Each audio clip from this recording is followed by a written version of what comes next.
Inside the dark room, Prince Bat was tightly bound by his hands inside a cage. Melissa pushed the door open and entered. Bat growled, "Melissa," and cursed at her, "You will not die a good death." Melissa was not angry at all. On the contrary, she put on a mockingly innocent face. "My love, you've repeated this line so many times, yet here I am, still alive and well." Melissa ordered the cage to be opened. Her subordinate immediately obeyed. "As you command, master." The iron cage door opened. Melissa had only taken one step into the cage when she immediately heard Bat's curse. "Don't you come over here." With the same demeanor, the same tone, Melissa gently walked towards him and said, "That won't do. If I don't come over, how can we cultivate our relationship, my love? After all, you are my husband." Prince Bat's eyes filled with hatred, and he ground out each word through clenched teeth. "You are the one who forced and kidnapped me to come here. I have never acknowledged this marriage." Melissa rushed forward, placing her hand on Prince Bat's firm chest. Her expression softened, and she said with a seemingly coquettish tone, "Oh my, what you said really hurts my feelings. It's clear that what's done is done." Bat maintained his look of disgust, yelling, "Let me go. You drugged me, forced me." Melissa feigned innocence, pointing a finger at herself. "Force you to do what? Why don't you tell me?" Bat decisively turned his face to the side, cursing Melissa, shameless. Melissa still threw herself at Bat. "I have good news to tell you today." Bat seemed curious and turned back to face her. Melissa wrapped her arms around his neck, pulling Prince Bat closer. "Your fiancé has found the entrance to the witch's forest. Today, she will attack this place to rescue you." Melissa's eyes lit up, turning a bright, hateful red. "It's been a while since I've killed anyone." She looked at him excitedly. "I'll keep her head and give it to you as a gift. What do you think?" Bat agitatedly shouted in Melissa's face, "Don't touch her." Melissa caressed Bat's firm chest. He had no other choice but to grit his teeth and endure it. Melissa said softly, "This is not the attitude of someone begging, Bat." Melissa moved closer, gently placing her hand on Bat's face. She leaned in close to him, coquettishly, "Kiss me." Bat could do nothing, grinding out each word with disgust. "You disgust me." But in the end, he was still forcibly kissed by Melissa. The phone continuously flashed, warning that the battery was about to die. The girl holding the phone cried out in frustration. It had to die at the most crucial moment. I was just about to get to the part where the female lead rescues her fiancé. She was following a European-style romance comic called Don't Provoke Her Highness the Princess. The plot had now progressed to the point where Prince Bat rode to an enemy country for a political marriage with a princess to end the 100-Year War between the two empires. On the way, the prince was kidnapped by the lustful witch Melissa and forced to be her husband. To save her fiancé, the female lead led her troops into the witch's world. Unexpectedly, she was still a step too late. Melissa had tortured Bat to death, leaving only his corpse. The image showed the female lead embracing Prince Bat's cold corpse in the iron cage, where Melissa had imprisoned him. With the help of the male lead, she began to hunt down Melissa and destroy all the evil witches. The light turned red. A piercing scream rang out. "Be careful." Headlights shone directly into the girl's face, accompanied by a deafening horn. The car got closer and closer. She screamed in a daze, "This can't be happening." The phone fell to the road, its screen shattering and scattering everywhere. Her heart pounded. Am I about to die? From a distance, shouts echoed. Images of warriors in armor fighting. The witch's sorcery. We've fallen into a trap. Quickly protect His Royal Highness Prince Bat. She felt a vague sense of Prince Bat. Isn't that the female lead's fiancé in Don't Provoke Her Highness the Princess? Looking at the young man who was tied up, she couldn't stop thinking about that line. Why does it sound so much like the scene where Melissa forces the prince? She gasped, instinctively putting a hand to her chest to feel it. My heart is beating so fast. It's so uncomfortable. Suddenly, she opened her eyes, not understanding what was happening. She looked at her hands, thinking to herself, I wasn't killed by the car. I'm alive again. Her joy didn't last long. She started to look around, wondering in confusion. Where's this? Next to her was a young man and a group of soldiers who were tied up. The young man spoke up. You want me to become your husband? She instinctively turned around. Who's talking? Still boy crazy in her next life, she immediately blushed upon seeing the young man's face in front of her. Who is this beautiful young man? Where did he come from? Looking a little closer, something was wrong. This face, it seems I've seen it somewhere before. She remembered something and began to panic. Isn't this Bat Henry, the teenage teenage version of the cannon fodder male supporting character who was imprisoned to death by the lustful witch Melissa. She began to doubt and ask herself, what about me? Who am I? Not seeing Melissa answer, Bat asked, Melissa, did you not hear what I said? I asked if you want me to become your husband. She was confused, not yet understanding what was happening. How am I Melissa, the villainous supporting character? You gotta be kidding me. Ignoring Bat standing there, she held her head in her hands, still not understanding how she had transmigrated into Melissa. I'm done for. I'm so done for. I've transmigrated. Transmigrated into the part where she kidnaps the female lead's fiancé. I'm definitely going to die. Bat looked at Melissa's attitude with suspicion. What is this situation? Why is her aura so different from before? In Bat's mind, an image of when Melissa imprisoned him appeared. You can only be Melissa's husband. As long as you are forever imprisoned in the witch's world, no one can disturb us. His eyes were filled with hatred, and he was also a little surprised. He never expected to be reborn at the moment Melissa was forcing him. On the girl's side, she never expected to transmigrate into Melissa. She calmed herself down. Don't panic. As long as I apologize and let him go, there's surely still a chance to survive. Melissa calmed down, turning back to curry favor. Your Royal Highness, please listen to me. She cried silently in her heart. Cherish life. Stay away from the female lead's fiancé. To lay a hand on this young, pretty boy. Melissa, are you even human? Before she could say anything, Bat spoke up. No need to say anything more. He knew he was handsome, so he also gave a gentle, manufactured smile and continued, I agree to be your husband. But it wouldn't be that easy. How could he, who hated her so much, let it go so easily? I will definitely make you wish you were dead, Melissa. The story takes place in a vast, magical fantasy world. There are three main regions. The Kadirian Empire in the west, the Solamian Empire in the east, and in the middle is the Witch's Forest. War had broken out on the border of the two empires for hundreds of years, and the people suffered. Scenes of bloodshed were everywhere. The witch's power grew stronger as the two empires destroyed each other. For the sake of long-term benefits, the two empires decided to temporarily set aside their hatred and unite to end the war through a political marriage. And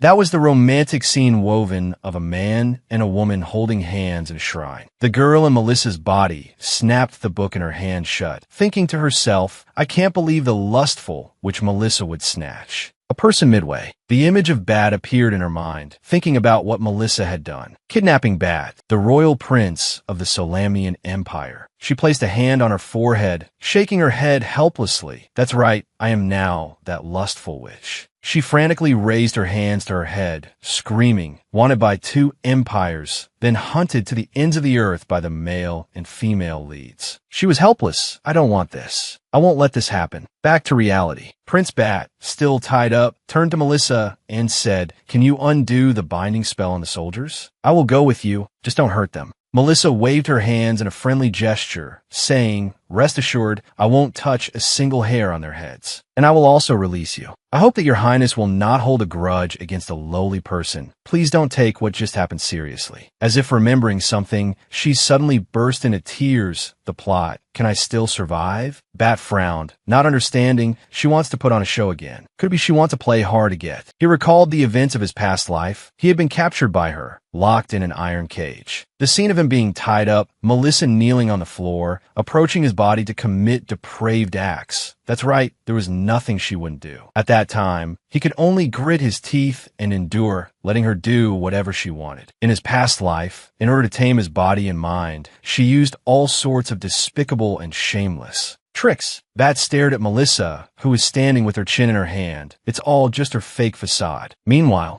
Melissa's eyes clearly showed anxiety and apprehension. Why isn't he saying anything? Could it be he still wants to settle scores with me? She cried out in her heart, Damn it, why didn't I transmigrate as the female lead? Why did it have to be the villain boss Melissa? Bat smirked. Why do you want to send me away? He immediately put on a gentle, weak, and girlish expression. You don't like me anymore? Didn't you like me so much before that you even crashed a wedding? For me? Bat thought. The hatred has been there for a long time. How could she just let me go? He continued to feign weakness. Don't abandon me. I don't want a political marriage. I just want to be with you, Melissa. Melissa was struck by a thunderbolt of love. She exclaimed so cute. The teenage Bat looked so obedient. In the original story, After being defiled by Melissa, he became gloomy. Over time, he developed Stockholm Syndrome. In his heart, he hated Melissa, but he couldn't help but want to sink into depravity with her, right up until he died at her hands. Now in Melissa's body, she couldn't cry even if she wanted to, screaming helplessly, "This is truly karmic retribution. Could it be because I shipped the couple in the comic that I was made to transmigrate into this female demon?" Prince Bat was still tied up tightly. At this moment he spoke. "Sister Melissa, it hurts. Can you untie me?" Melissa was a little moved, her face flushed, and her heart beat faster, seeing his pitiful appearance at this moment.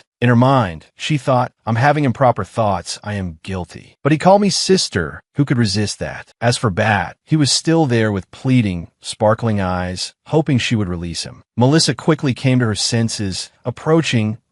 Sorry. I'll untie you right away." I was so focused on begging for my life that I forgot to release him. After being untied, Bat said with an innocent voice, "Sister, you are so kind." Hearing this, Melissa replied with some embarrassment, This is what I should do." Bat cursed in his mind, "You fool, with a dark heart and so lustful. Just wait until I'm free from these ropes, then I'll take your damn life." Melissa, who was untying the ropes, suddenly paused. "Wait a minute. If I untie him now, will he turn around and settle scores with me?" Bat put on a friendly smile, looked at her, and called, "Sister." In reality, he was thinking, why did she stop? Could it be that my act didn't fool her? Melissa let go of his hands, no longer untying him, and said hesitantly, "Sorry, I can't untie you right now." Melissa thought she had been too careless just now. In the story, Bat is an intelligent character. He might be feigning affection for me right now, waiting for me to release him, and then he'll immediately settle scores with me. What should I do?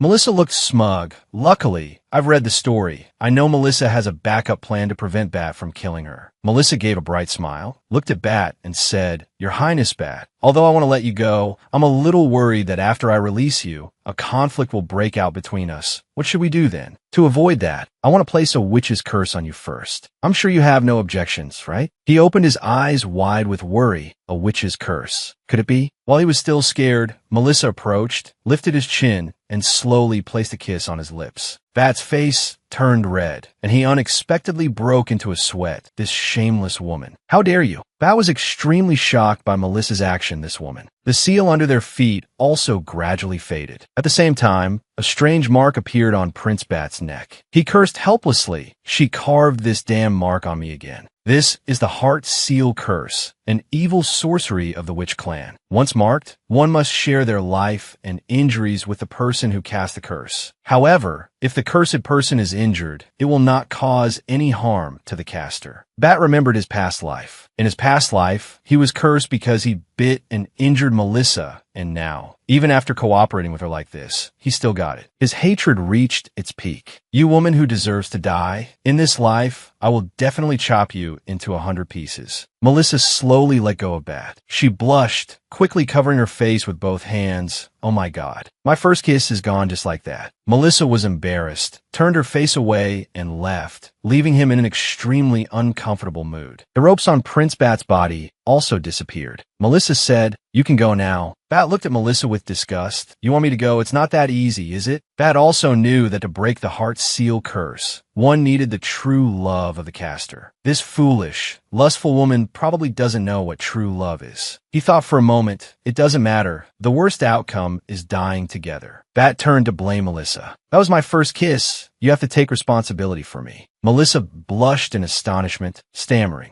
Take responsibility." Before, Melissa wanted to marry Bat, but that was the old Melissa. She is different now. "I just want to let you go, and you want to be my husband. You don't know what's good for you." Bat stepped closer, taking her hand. "You don't want to?" He continued, "That's right. You must have many men, right? They must know how to make you happier than I do." As he spoke, he described a scene of Melissa sitting on a chair, surrounded by 4 or 5 young men, serving her. He turned his head away in disappointment. Melissa tried to explain. I don't have any." She was at a loss for how to explain. "I've been single for 24 years, and the only man I've ever kissed is you." Bat happily turned back, saying, "So, you agree to marry me?" Melissa blushed in surprise. Huh? Bat hugged her tightly. Sister, I will definitely be a good, qualified husband. Prince Bat's expression suddenly darkened, full of hatred. Get ready for my revenge, Melissa. The two of them walked hand in hand. To everyone's surprise, look, that's Melissa. The people around them were buzzing with gossip. Who is the young man next to her? She didn't really kidnap the prince of the Solamian Empire, did she? She's getting bolder and bolder. Bat, walking beside her, said, Sister, everyone is talking about you. You're very famous. Melissa put a hand to her forehead, sighing helplessly. Is being famous for a bad reputation a good thing? The entire witch's forest knows that Melissa is lustful, preying on the old and young alike. Moreover, she recalled that if Bat followed her, he could say to his subordinates, Go back and report to my royal father. I have found my true love. I'm not going through with the political marriage anymore. Let him resolve the dispute between the two countries himself. She didn't think he would say that, wondering, is this still the comic I read? Melissa turned to see Bat deep in thought. In the original story, Bat clearly hated Melissa to the bone for kidnapping him. So why is he clinging to me now? She didn't think about it too much anymore. In short, before the female lead finds him, I can't afford to offend this ancestor. I have to serve him well to avoid a tragic death later. Bat pondered. This is the legendary witch's world, is it? The witch's forest, located between the two empires, has been shrouded in mysterious magic for many years. It is rumored to be the birthplace of the sun god, and that many hidden treasures are inside. And it is because of plundering these treasures that people see witches as an evil force that must be destroyed to preserve the purity of the sun god. Bat thought to himself, so this is what this place looks like. Perhaps he would never forget his past life. In his past life, he was led around by Melissa on the street like a dog on a leash. At that time, people gossiped just like today. The people around them constantly gossiped about both him and Melissa. He would never forget those mocking smiles. He also comforted himself. But my eyes couldn't see. By the time I could see the light again, I was already locked in that cage, a place I was never able to leave until I died. He gritted his teeth. Melissa, I will definitely. While he was lost in thought, from behind, a girl was rushing towards them, screaming, Get out of the way! Get out of the way! Melissa reached out, pulled him towards her. Hugging him, she shouted, Be careful! Bat's whole body unexpectedly fell into Melissa's chest. He blushed, not knowing what was happening. What is this situation? On the other side, people gathered around the little girl, scolding her. Flying so carelessly, you'll make your family cry, you know? The little girl looked up with a remorseful expression. Sorry.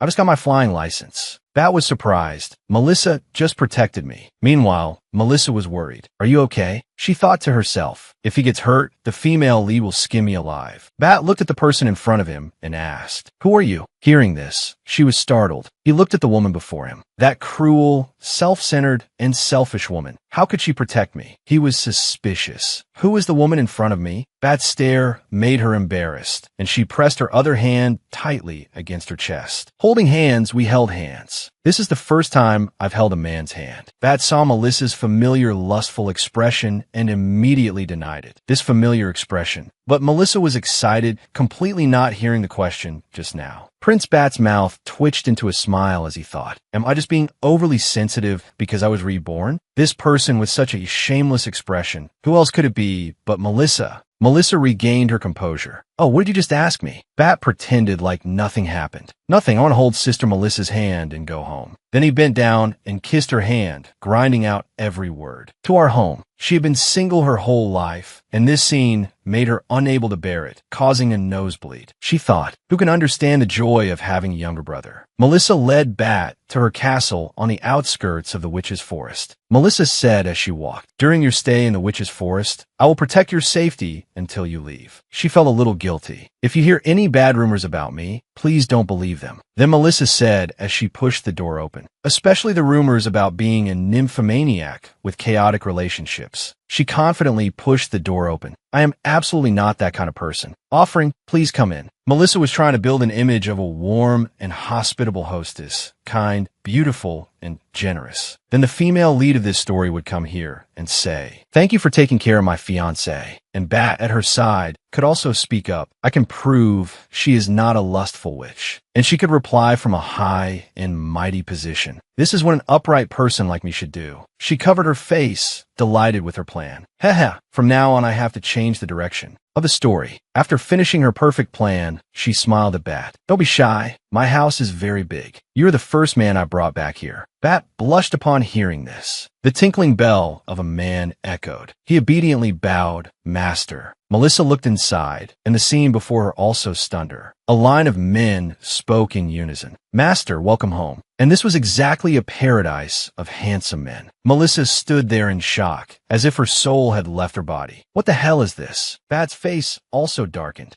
Bat was angry, his mouth twitched, but he held it back and replied, Yes, I liked it. He thought to himself, this woman, besides me, how many other men does she have? Melissa laughed loudly. Ha ha ha, I'm glad you liked it. Now that the performance is over, I will pay them and send them home. She said hurriedly, Wait for me a moment. Then she opened the door and rushed into the room. The door slammed shut. Bat stood outside the door with his arms crossed. Huh. And she said she only liked me. She's a liar as expected. This debt, I will slowly settle it with you, Melissa. Melissa entered the room, sitting majestically on the chair before the lineup of handsome men. I don't care how you all got here, but from today onwards, you can all leave. Melissa knew what she was doing. If she wanted to keep this life, she first needed to get rid of the lustful label. She absolutely could not let Bat and others look at her with wary eyes anymore. Melissa remained seated, not even glancing at them. One of the men stepped forward and said firmly, I will not leave, Master. That person knelt down. Does Master have a new favorite and no longer need us anymore? The other one also knelt down, placing a hand on the chair Melissa was sitting on with a determined look. Me too. His eyes became sad. If Master tells me to go, you might as well kill me. Melissa didn't know how to handle this situation.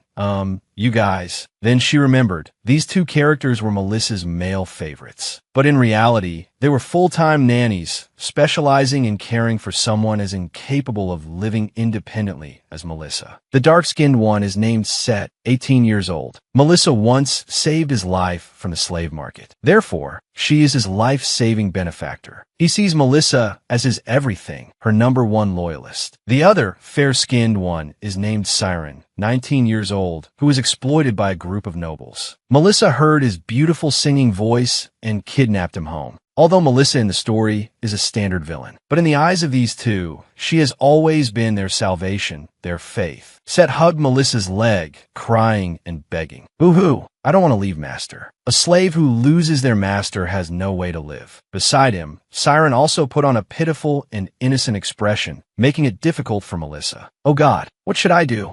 In the main hall, she spoke up so. She forced a bright smile. That's how it is. Standing in front of Bat, she explained, I was afraid you wouldn't be used to it here, so I arranged for 2 people to serve you. She pointed to the dark-skinned man and said, This is Set. Set crossed his arms and looked straight at Bat, saying, I hear you're some prince. None of you nobles are any good. Siren quickly covered Set's mouth and introduced himself. I am Siren. From now on, Set and I will take turns being by your side, obeying all your commands. Melissa also smiled and replied, These two are very familiar with this place. If you have any questions, just find them. Melissa was very pleased with herself. I'm so clever. I directly sent 2 huge troublemakers to serve Bat. This way, all 3 troublemakers are tied together, which is good for both sides. Little did she know that Bat thought differently. On the very first day, she already sent people to monitor me, as expected of Melissa. Bat hugged Melissa and gave a faint smile. Thank you, Sister Melissa. You are too good to me. You're the most wonderful wife I have ever met. In the dark night, a voice called out, Melissa. She was scared. Who is it? Who's calling me? The voice called out again. You're the one who killed Bat. Melissa tried to explain. It wasn't me. I didn't do it. The image of a man and a woman holding swords. Blood was dripping incessantly from the swords. They moved closer to Melissa. The girl said, Be buried with him. Melissa was terrified. She screamed loudly. Don't. She woke up with a start. Her face drenched in sweat. She lay down, panting heavily. Her eyes stared at the ceiling. She placed a hand on her forehead, reassuring herself. So it was a dream. I thought I was really killed. Suddenly, she heard footsteps approaching, gently pushing open her bedroom door and entering. Her eyes widened in terror. Who is it? That person came forward and held Melissa's hands tightly. A gentle voice spoke up. Don't be afraid. It's me. It turned out the person who had snuck into Melissa's room was Bat. Melissa was pinned down by Bat's whole body. Her face flushed red, and she exclaimed in surprise. Bat. Outside, the bright moon shone into the room.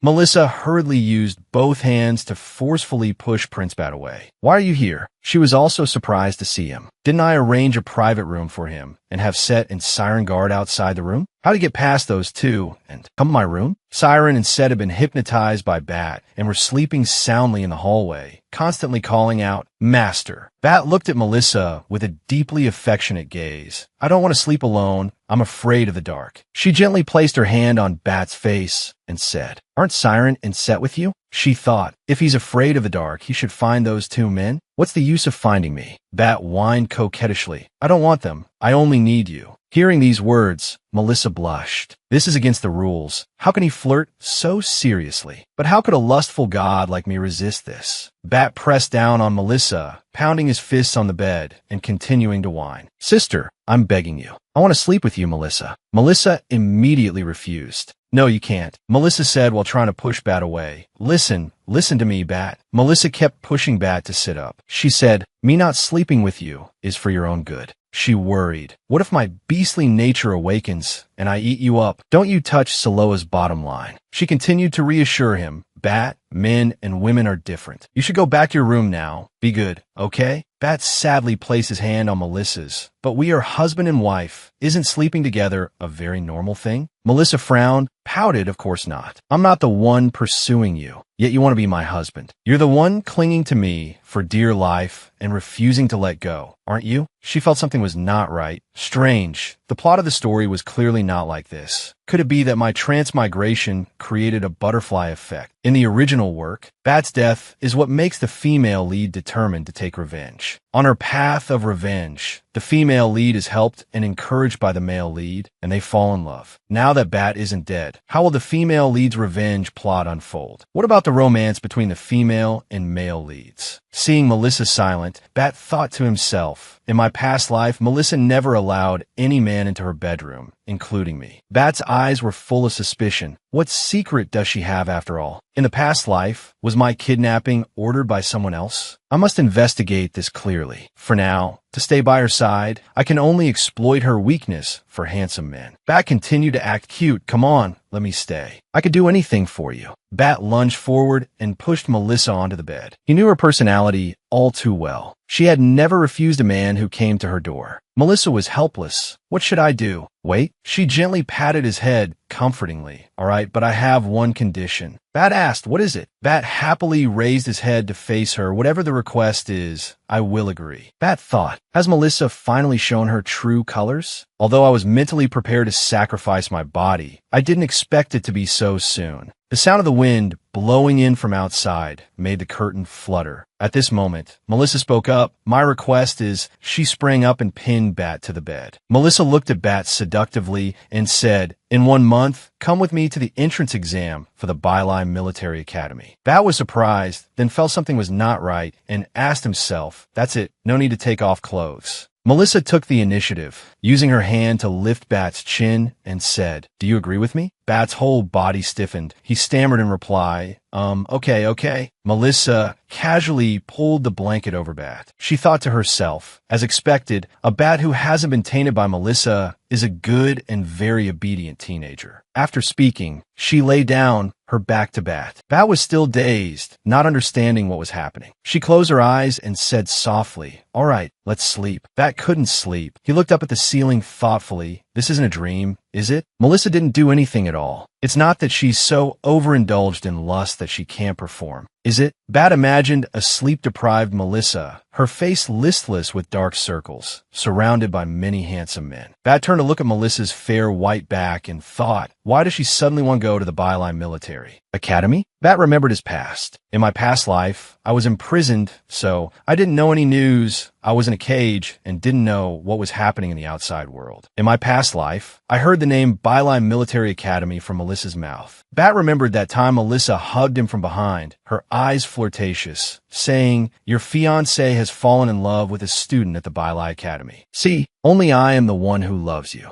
the most." Bat turned around and asked softly, "Why do you want to go to the Bailai Military Academy?" Melissa kept her eyes closed, muttering, "You'll know when we get there." As soon as she finished speaking, she suddenly opened her eyes, her gaze revealing her thoughts. On this continent, besides the Witch's Forest, only the Bailai Military Academy is not under the rule of any country. Melissa slowly connected the dots. She thought that place also protected Melissa for a while when she was on the run. The important thing is the original male lead, Edwin. Poster is there. I have to find him before he meets the female lead. 1 month later, 100 nautical miles from Nathan Island. The boat was drifting on the sea, surrounded by beautiful scenery and clear blue water. Melissa happily enjoyed the beautiful scenery here. One hand held her wide-brimmed hat. She spoke up. "That's Nathan Island, right?" She shouted, "Everyone, come and see this." She turned around to see 3 people with their heads down, vomiting. Melissa didn't expect them to get seasick. She asked with concern, "Is everyone okay?" She didn't think they were so unprofessional. "These 3 people vomited the whole way. I can't believe they all got seasick." Bat's face was haggard, but deep inside he was full of anger. "Do I look okay? This woman definitely did this on purpose, bringing me on a boat to some remote place to make a fool of me. Vicious woman." Still, he forced a smile and said, "Sister, I'm fine." Siren supported Set. Both looked quite tired. Set asked heavily, "Master, how much longer until we arrive?" Siren worriedly asked the master, "Are you feeling unwell anywhere?"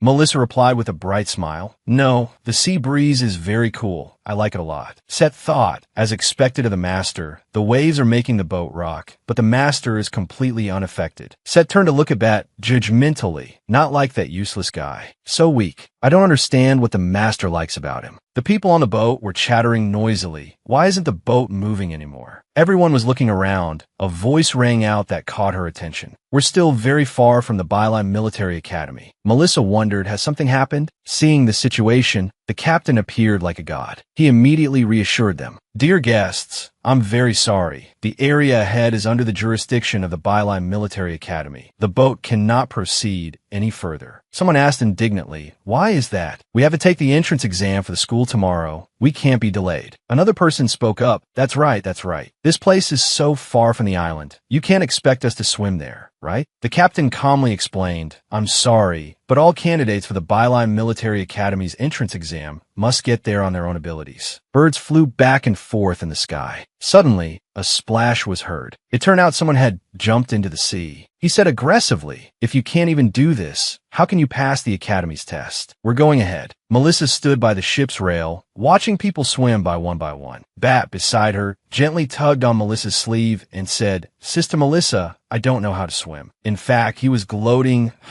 dragging along 3 burdens. "Let's see how you handle this." Bat shook his head as if he had misspoken. "No, why did I count myself in that?" Melissa patted Bat's head and replied, "Don't worry." She moved closer to look at Bat. "I'm here. You just need to stay put." Melissa held the wooden board and thought, "I knew getting into the Bailai Military Academy wouldn't be this easy. Luckily, I was prepared." Melissa turned towards Bat, pointed at the wooden board, and said, "It's this." She said confidently, "The assault surfboard." The name might be a bit strange, but she liked it. Bat asked doubtfully, "What is this?" "Is she planning to use this to get ashore?" Set excitedly raised his hand and said, "I know. Everyone lies on the board and uses the force of the waves and wind to drift ashore." Siren, standing beside him, spoke up, "But the wind is against us now." Set's eyes widened in reply, "All right. What does the master want to do after all?" Melissa smiled, tied up her hair, and said gently, "Set is very smart, but that way we won't make it to the Academy's entrance exam in time. I have another way." Bat smiled with a probing gaze, "Sister, are you planning to use witchcraft?" Bat thought smugly, "If she does that, her identity as a witch will be revealed immediately." Although the Bailai Military Academy trains elite officers from different countries, it explicitly forbids witches from entering. Bat looked at Melissa and thought, why does Melissa want to enter the Bailai Military Academy so badly? What was her intention, really? Melissa threw the wooden board into the sea. She winked confidently, "Watch my performance." Melissa jumped onto the board, surfing on the sea and thinking to herself, "Let this surfing enthusiast shake up this other world." The waves crashed and roared, while Melissa was engrossed in her fun. From a distance, someone pointed toward Melissa and said, "Look quickly, what is that?" "Someone is surfing on the waves." Melissa gracefully surfed the wooden board on the blue waves. It looked so beautiful. People didn't know how she did it and asked in surprise, "Is she using magic?" Someone else praised, "So amazing. How did she do that?" Melissa turned to look at Bat. "Did you see that?" "Bat," she said smugly. "Now I'll go to the island and borrow a boat to pick everyone up." The three of them stood by the ship's rail, watching. Set spoke up, "Did you see that? That's my master." Siren stood beside him, looking extremely worried. "Master, allow me to sing a prayer for you." Bat looked over and thought mockingly, "These two loyal dogs? I don't think she's cool at all." Melissa followed the waves, gradually moving away from the boat, constantly reminding them, "Wait for me," obediently. Bat remained silent, observing and thinking to himself, "I want to see how you pass the Byline Military Academy's test tomorrow without revealing your identity." On the island, at the majestic Byline Military Academy, a voice rang out, "Tomorrow is our school's annual recruitment day. The students whose names are called will assist the teachers with testing and evaluation." It turned out to be a teacher. She was standing on the lecture platform, speaking with a dignified air. "You need to pretend to be new students and blend in with them to observe their morals and abilities." Even though Foster below was covering his face with a book, sleeping, she continued to speak gently. "The scores you give will be counted towards their total score. It is very important for their future. Now I will call the names. Adora." The student answered clearly, "Present." "Next, Foster." Still no student responded. She angrily slammed the ruler on the desk and said angrily, "Edwin Foster, it's morning already." Foster lowered the book, covering his face with one hand, his expression dark, and said, "So noisy." Foster's posture was very nonchalant, his feet still propped up on the desk. "Ma'am, I'm not deaf." His eyes were filled with boredom as he sighed. What a pain. To be transmigrated to this godforsaken place, and to be an elite student at a military academy, fine. But I have to participate in various school activities all day. It's even more tiring than my previous life. Foster put his hands behind his head, leaning back slightly. The teacher was still standing there, continuously tapping the ruler on the desk. "Edwin, look at your lazy posture. Do you know how much effort students with a poor background like you have to put in to get into the Byline Military Academy?" The teacher continued to point the ruler at Foster. "You have this opportunity, but you don't know how to cherish it, wasting the headmaster's concern for you." Foster stretched tiredly, yawned. "Here we go again and again." Foster shot up, his eyes resolute. "Miss Keller, you're wrong." With a handsome face and off-the-charts intelligence, what was there to be afraid of? I was able to get into the Byline Military Academy not through effort, but through my own talent. If you don't believe me, go ask the headmaster. Foster rested his chin on his hand and continued, "If he hadn't begged me to come, I wouldn't have come here to suffer." The teacher got angry, tweaked Foster's ear, and said, "Sooner or later you will pay the price. Tomorrow you will be responsible for testing the new students, no slacking off." Then she pushed him down into his chair. "Do you hear me?" Foster obediently replied, "Yes,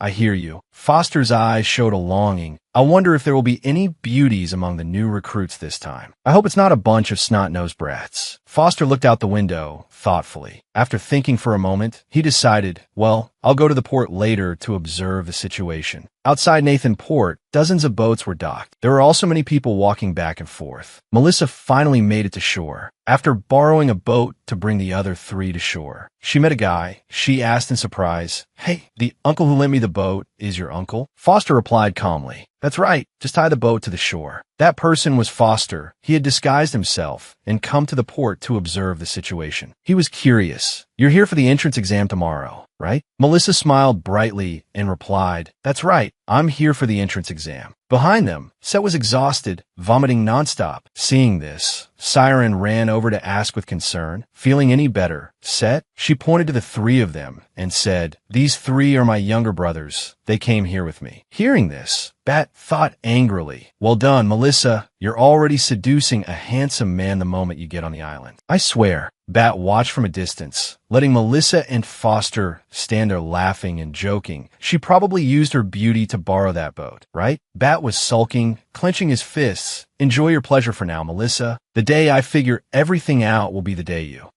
Melissa saw Bat standing there, his expression changing slightly, and called out, "Bat, are you listening to me?" Melissa slowly walked over, looked at the three in front of her, and said, Bat, Foster said his house is very close to the Byline Military Academy. We can stay at his place for the night. Bat put on an obedient expression, smiled, and said, I'll listen to you. But behind that smile was jealousy. Foster, you're already calling him by his name. Melissa is very resourceful. Bat crossed his arms and watched them laughing and talking happily with a scowl on his face. I can tell at a glance that this man is not an honest person. But it's fine. Melissa will make a move on him anyway. Bat imagined the scene of Melissa holding a knife and fork, eating Foster's flesh.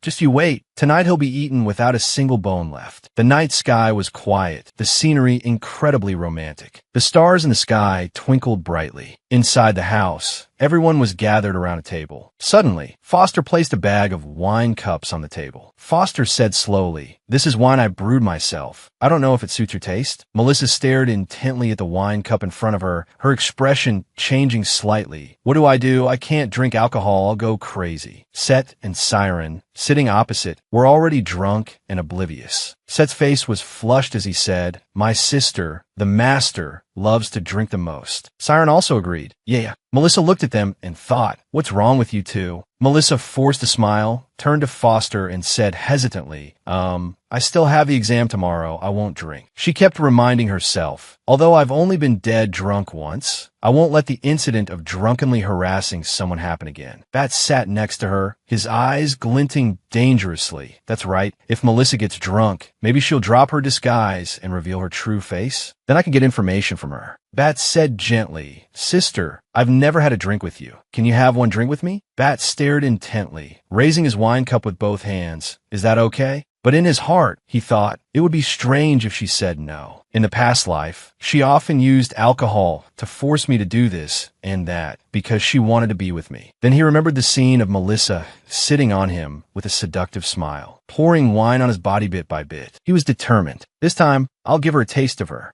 own medicine. Looking at the incredibly handsome face with mesmerizing eyes, Melissa exclaimed, So adorable. It's impossible to refuse. Looking at the wine cup in Bat's hand, Melissa hesitated for a moment, but finally said, Okay, just one glass. Melissa took the wine glass, tilted her head back, and drank it all in one go. Melissa slammed the cup down on the table. Sitting beside her, Foster was excited, clapping his hands in celebration, praising her nonstop. Miss Melissa has a really good tolerance for alcohol. Foster raised his chin and looked at Melissa intently, thinking, This girl is quite interesting. It seems her relationship with the three men beside her is not simple at all. Is she playing the field? If so, then I can make my move with confidence. She grunted in agreement. Both men raised their eyebrows and looked over. Melissa was now almost losing control. She suddenly stood up, raised her glass with one hand, and said, Look, I drank it all, haha. Foster quickly reached out to support her. Miss Melissa, your face is so red. Are you okay? Melissa tilted her head and stared at Foster, shamelessly grabbing his hand. She gently pulled his hand to touch her face and said, Foster, you are so handsome. Foster didn't pull his hand away, but gently caressed her cheek. You're drunk, Miss Melissa. This was a rare opportunity to get close to a beauty. How could Foster let it pass in vain? He stared intently at Melissa's beauty. A drunk Melissa was incredibly beautiful, her eyes sparkling, her red lips extremely seductive. Foster silently swallowed, feeling his throat a little dry as he exclaimed, With a face like this, no man could resist. It seems there will be a good show tonight. Melissa, unable to control herself, called out softly, Foster. She pouted her lips, spread her arms wide, and lunged forward, saying, I want a hug and a kiss. Foster, without hesitation, also spread his arms wide to respond. Okay, but behind them, Bat was furious. Unable to bear it any longer, he stood up, calling sister while pulling her into his arms. Melissa was unexpectedly pulled backward. Bat's strong arms wrapped around Melissa. His sharp eyes looked towards Foster as he requested, Could I trouble Mr. Foster to prepare a room for me and my sister? She's drunk, and I need to take her to rest. After hearing this, Foster rested his chin on his hand, a little surprised. One room? Bat replied without hesitation. That's right, I usually sleep with my sister. Foster led Melissa and Bat to a vacant room. As soon as he pushed the door open, Foster said, "This is the biggest room. You two can sleep here tonight." Bat, behind him, carefully supported Melissa. "Be careful. Watch your steps, sister." Seeing this scene, Foster couldn't help but be suspicious. Are you two really siblings? He sighed and thought to himself, this godforsaken byline military academy doesn't have a single beauty. It's about to drive me crazy. It was so hard for one to finally come here, I didn't expect. Hearing that, Bat turned back and replied, "What our relationship is, there's no need to tell you. Am I right, Foster?" Foster was rendered speechless by him. Okay, just pretend I didn't ask. He couldn't help but think to himself, TSK, TSK. As expected, their relationship isn't simple. One woman and 3 men. Young people these days really know how to play. After thinking, not want to be a third wheel, Foster had to leave this place full of public displays of affection. The door closed with a click. Melissa, lying on the bed, suddenly spoke. "It's so hot." That sentence suddenly caught Bat's attention. He turned his head and asked, "Sister?" Perhaps the drink from earlier had made her body hot. She spoke in a seductive voice. "These clothes are so cumbersome. Take them off." Seeing the scene before him, his heart pounded as if it would jump out of his chest, his face suddenly turning red. A bit of reason in him told him to run over and stop her, saying loudly, "Don't." The two were now face to face. Because she was drunk, she called his name. "Prince Bat." He also replied, "It's me, Sister Melissa." His eyes showed a thoughtful look. "Now it's just the two of us. What does she want to do to me? No matter what she wants to do, I must take this opportunity to get information from her." She gently touched his face, pulling the distance between them closer.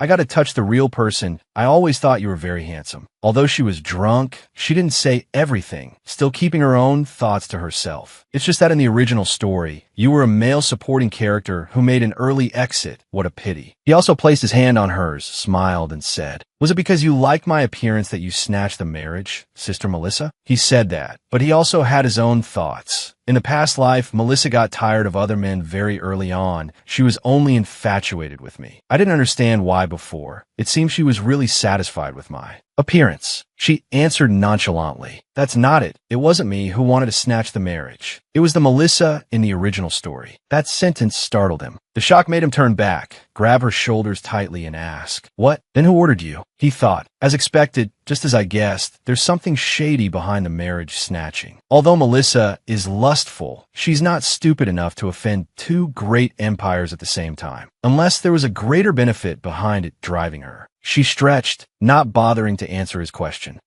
So sleepy, I can't open my eyes anymore. The devil in him awakened, not wanting to let her sleep. "Don't sleep. Melissa, you tell me clearly who ordered you to kidnap me." She thrashed about and cried out in protest. "So sleepy, don't be noisy." She turned over, hugged a pillow, and started snoring. Seeing this, he only felt helpless, really drunk. His eyes became thoughtful again, his mind constantly asking questions. What is this about? Why is the Melissa from the past life different from this life? Watching her sleep made him doubt life even more. But I have confirmed one thing. In the past life, Melissa didn't snatch the marriage because she was lustful. The person behind her, who ordered her, who could it be? Suddenly, she shed a tear, muttering, Don't kill me, I beg you." He said nothing, just covered her with the blanket, telling himself, "You have nightmares too? Before I find out who's behind this, I'll let you live a little longer." A bustling morning on Nathan Island. The nobles introduced each other one by one. "I am from the Finn royal family. My wife is Duchess that." He stood from a distance, assessing the situation. They're all descendants of nobles from various countries. As expected of the byline military academy, to be able to gather people with political conflicts together. Her male favorite, Set, spoke up from behind. "Are all these people here for the entrance exam?" Siren, beside him, observed the situation. "The competition rate is so high." Despite that, Set still said aggressively, "The master will definitely have no problem." Siren reminded him from the side, "Set, here you have to call her sister. The byline military academy only allows family members to accompany." Foster also appeared and came over to Melissa. "Here, Miss Melissa, I've already gotten it for you. This is the name tag." Melissa took it. "Thank you for your trouble, Foster." She thought to herself, the locals are really different. Even registration can be done through the back door. He smiled in reply. "No trouble, because I also want to take the entrance exam with you." Bat, standing nearby, saw this scene and was slightly annoyed. What? This annoying guy is also participating?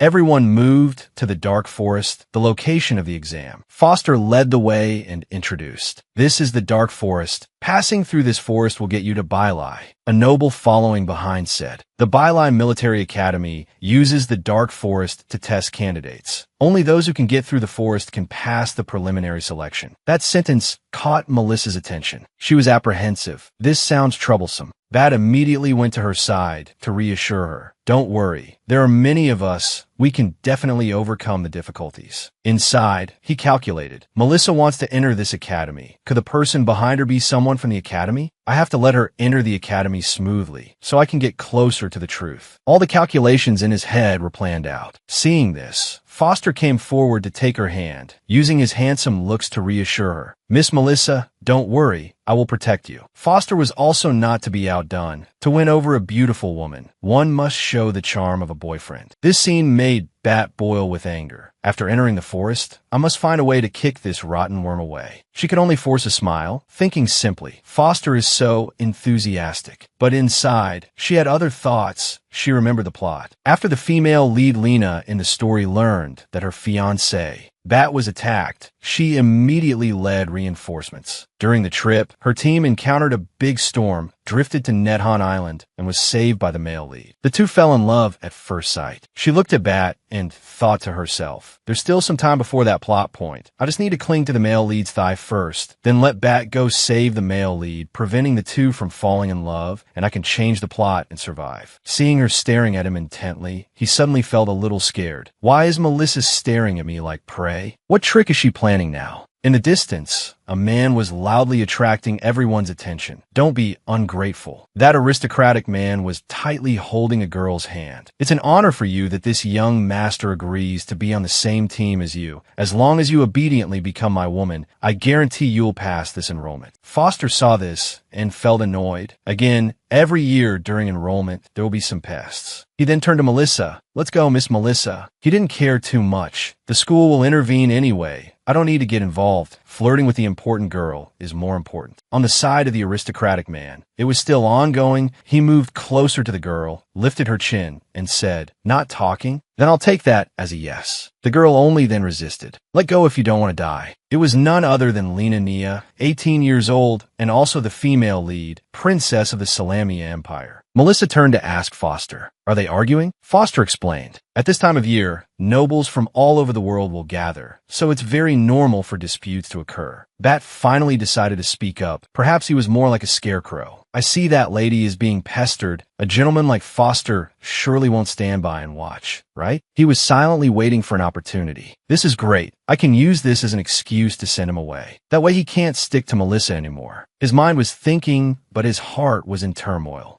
I'm not jealous at all. I just hate him. Hearing that, Melissa turned to look, asking, a female student? This made her curious. Female soldiers in the Bailai Military Academy are extremely rare because female students are naturally weaker than male students. So it is very difficult to pass the academy selection rounds. Just as she finished speaking, the scene in front of her made her surprised. Lena then flipped that nobleman over. I told you not to mess with me. My silence doesn't mean I'm gentle that you can just keep poking. Melissa was extremely surprised, covering her mouth and thinking to herself, that person is Lena Nia, and she was beating that nobleman to a pulp, making him cry out, ow, ow. What surprised Melissa was because, why did the female lead of the comic appear at this time? Lena turned and spoke. Get lost. The nobleman crawled away, his mouth still trying to say, You just wait for me. Let me see what you can do. Lena dusted off her hands, her annoyance showing, a thing that only knows how to bully the weak. The maid Elsa ran over. Princess Highness, I finally found you. Lena was surprised. Elsa, why are you here? Elsa then explained. His Majesty the King found out you ran away to avoid getting married and flew into a rage. Do you know how much I trembled when I was questioned? The maid ran over and hugged Lena's leg, pleading, Your Highness, let's go back for the political marriage. Otherwise, my little life will be hard to keep. She turned to Comfort and also said, Don't worry, even if I don't run away, this marriage won't happen. Hearing that, the maid was a little surprised and asked again, Why? She answered very confidently, Because my fiancé is cannon fodder. Lena began to reminisce, an image of her and Foster standing in the same frame. To this day, I still can't believe that. I'm the female lead in a fantasy comic. This means she has to confront Melissa, a dangerous woman, but one cannot deny her beauty. And she has a certain role in this story. To save my fiancé who was kidnapped by the cruel witch, I gathered a team to rescue him. But in the end, I still couldn't save him. The political marriage failed, the two empires went to war again, and the people suffered. The peace treaty was only on paper. While I was hunting down the culprit, the lecherous witch Melissa. At that time, Melissa was very leisurely enjoying herself. I met Edwin Foster and fell into a sea of love with him, as he helped her time and time again. And then, one day I woke up and these images of my past life just appeared in my mind. And upon learning that, she certainly wouldn't sit still and let that continue to happen. She decided to escape, to run away from this bondage and do what she liked. Identity, age, encounters of love, I know them like the back of my hand. Because she knew it all, she was even more unwilling to follow those things. I will never accept such a fate, so I resolutely ran away from that marriage. She wanted to go far away because only in this way can the original trajectory be changed. It didn't stop there. She continued to consider. The Byline Military Academy is not the main setting of the story. Coming to this place gives me more initiative. And one more thing. Moreover, the male lead in the story is also in this place. It's our Mr. Foster. She rested her chin on her hand and thought, I wonder how many people in the story have awakened their consciousness like me. If they're enemies, it will be a big problem. I must quickly find new allies. The waterfall kept flowing fiercely. A hand slapped Melissa's shoulder with a thud. Bat turned to call Melissa. Sis. It startled her. Looking at reality made her even more worried. It's ruined. Everything happened too fast. I couldn't react in time. He then pulled her away. It seems the other party doesn't need our help. Let's go. Hearing that, Melissa replied, okay. She thought to herself. Luckily, in the story, Bat has never seen the female lead, and right now the female lead doesn't hold any grudge against me, nor does she know me. She breathed a sigh of relief. Phew, everything is still under control. As for Foster, he directed his gaze towards Lena. H-U-H, an unexpected gain, another great beauty. He then made a comparison. Melissa is sexy and charming, while Lena is strong and has personality. But no matter who it was, he knew his own limits. But she doesn't look easy to woo. He turned and walked after Melissa, figuring she was still the smarter choice. So be it, don't lose a watermelon while picking up a sesame seed. Being faithful is the most effective way to attract a girl. He's absolutely right. Over on Lena's side, a little boy ran up to her and called out, Cease, cease. She was quite surprised.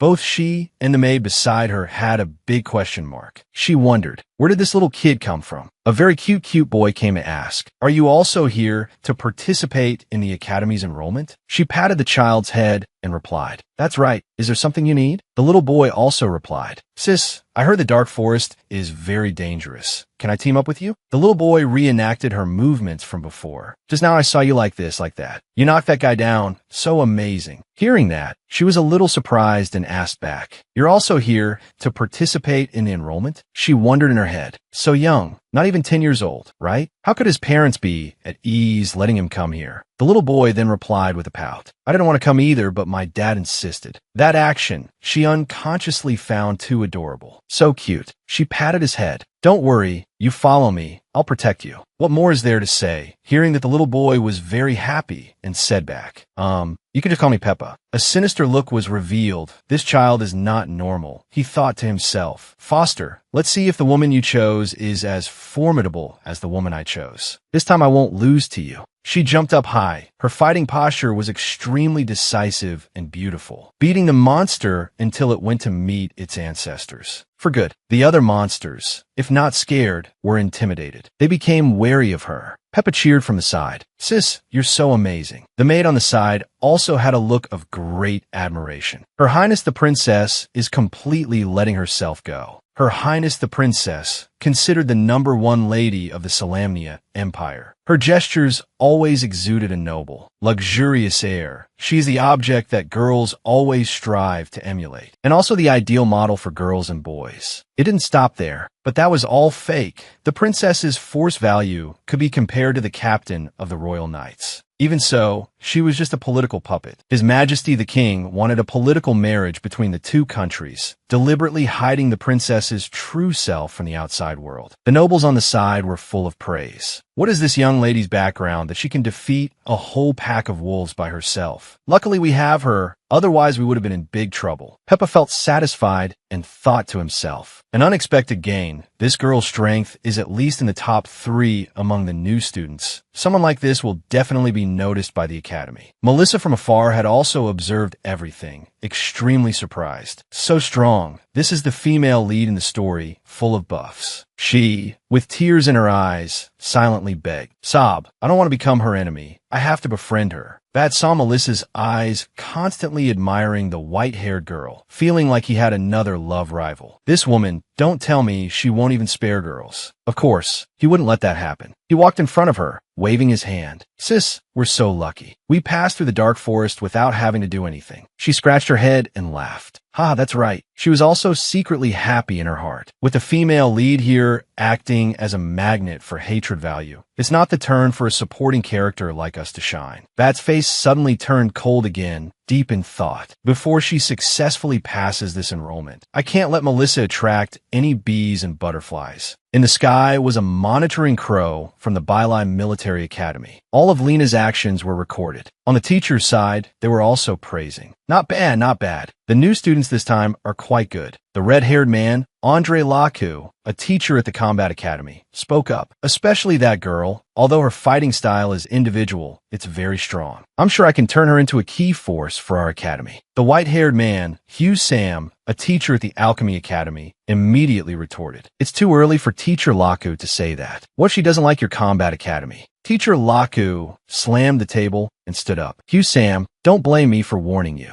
If you continue to condone your students and scrupulously poaching people, I will make you look good. The chairman spoke up to mediate. All right, stop arguing. That person was Jason Kelop, the headmaster of the military academy, who spoke in a stern voice. Look at the two of you. Do you look like teachers? He then turned to the teacher next to him. The children have all arrived, right? Ella, you go and conduct the final selection round. The woman stood up and replied, Yes, headmaster. She is Ella Keller, a teacher at the Command Academy. She left the school's meeting room, heading to the candidates for the final selection. Hugh Sam was dejected. As expected, all the good things are given to Ella. The proctoring teacher is the teacher most chosen by the new students. Not hearing it was one thing, but hearing it, Teacher Laku pointed his finger. Hugh Sam, don't be so weird. Prioritizing women is a basic courtesy of a gentleman. If you don't agree, let's go outside and have a fight. Hugh Sam turned his face and cursed under his breath.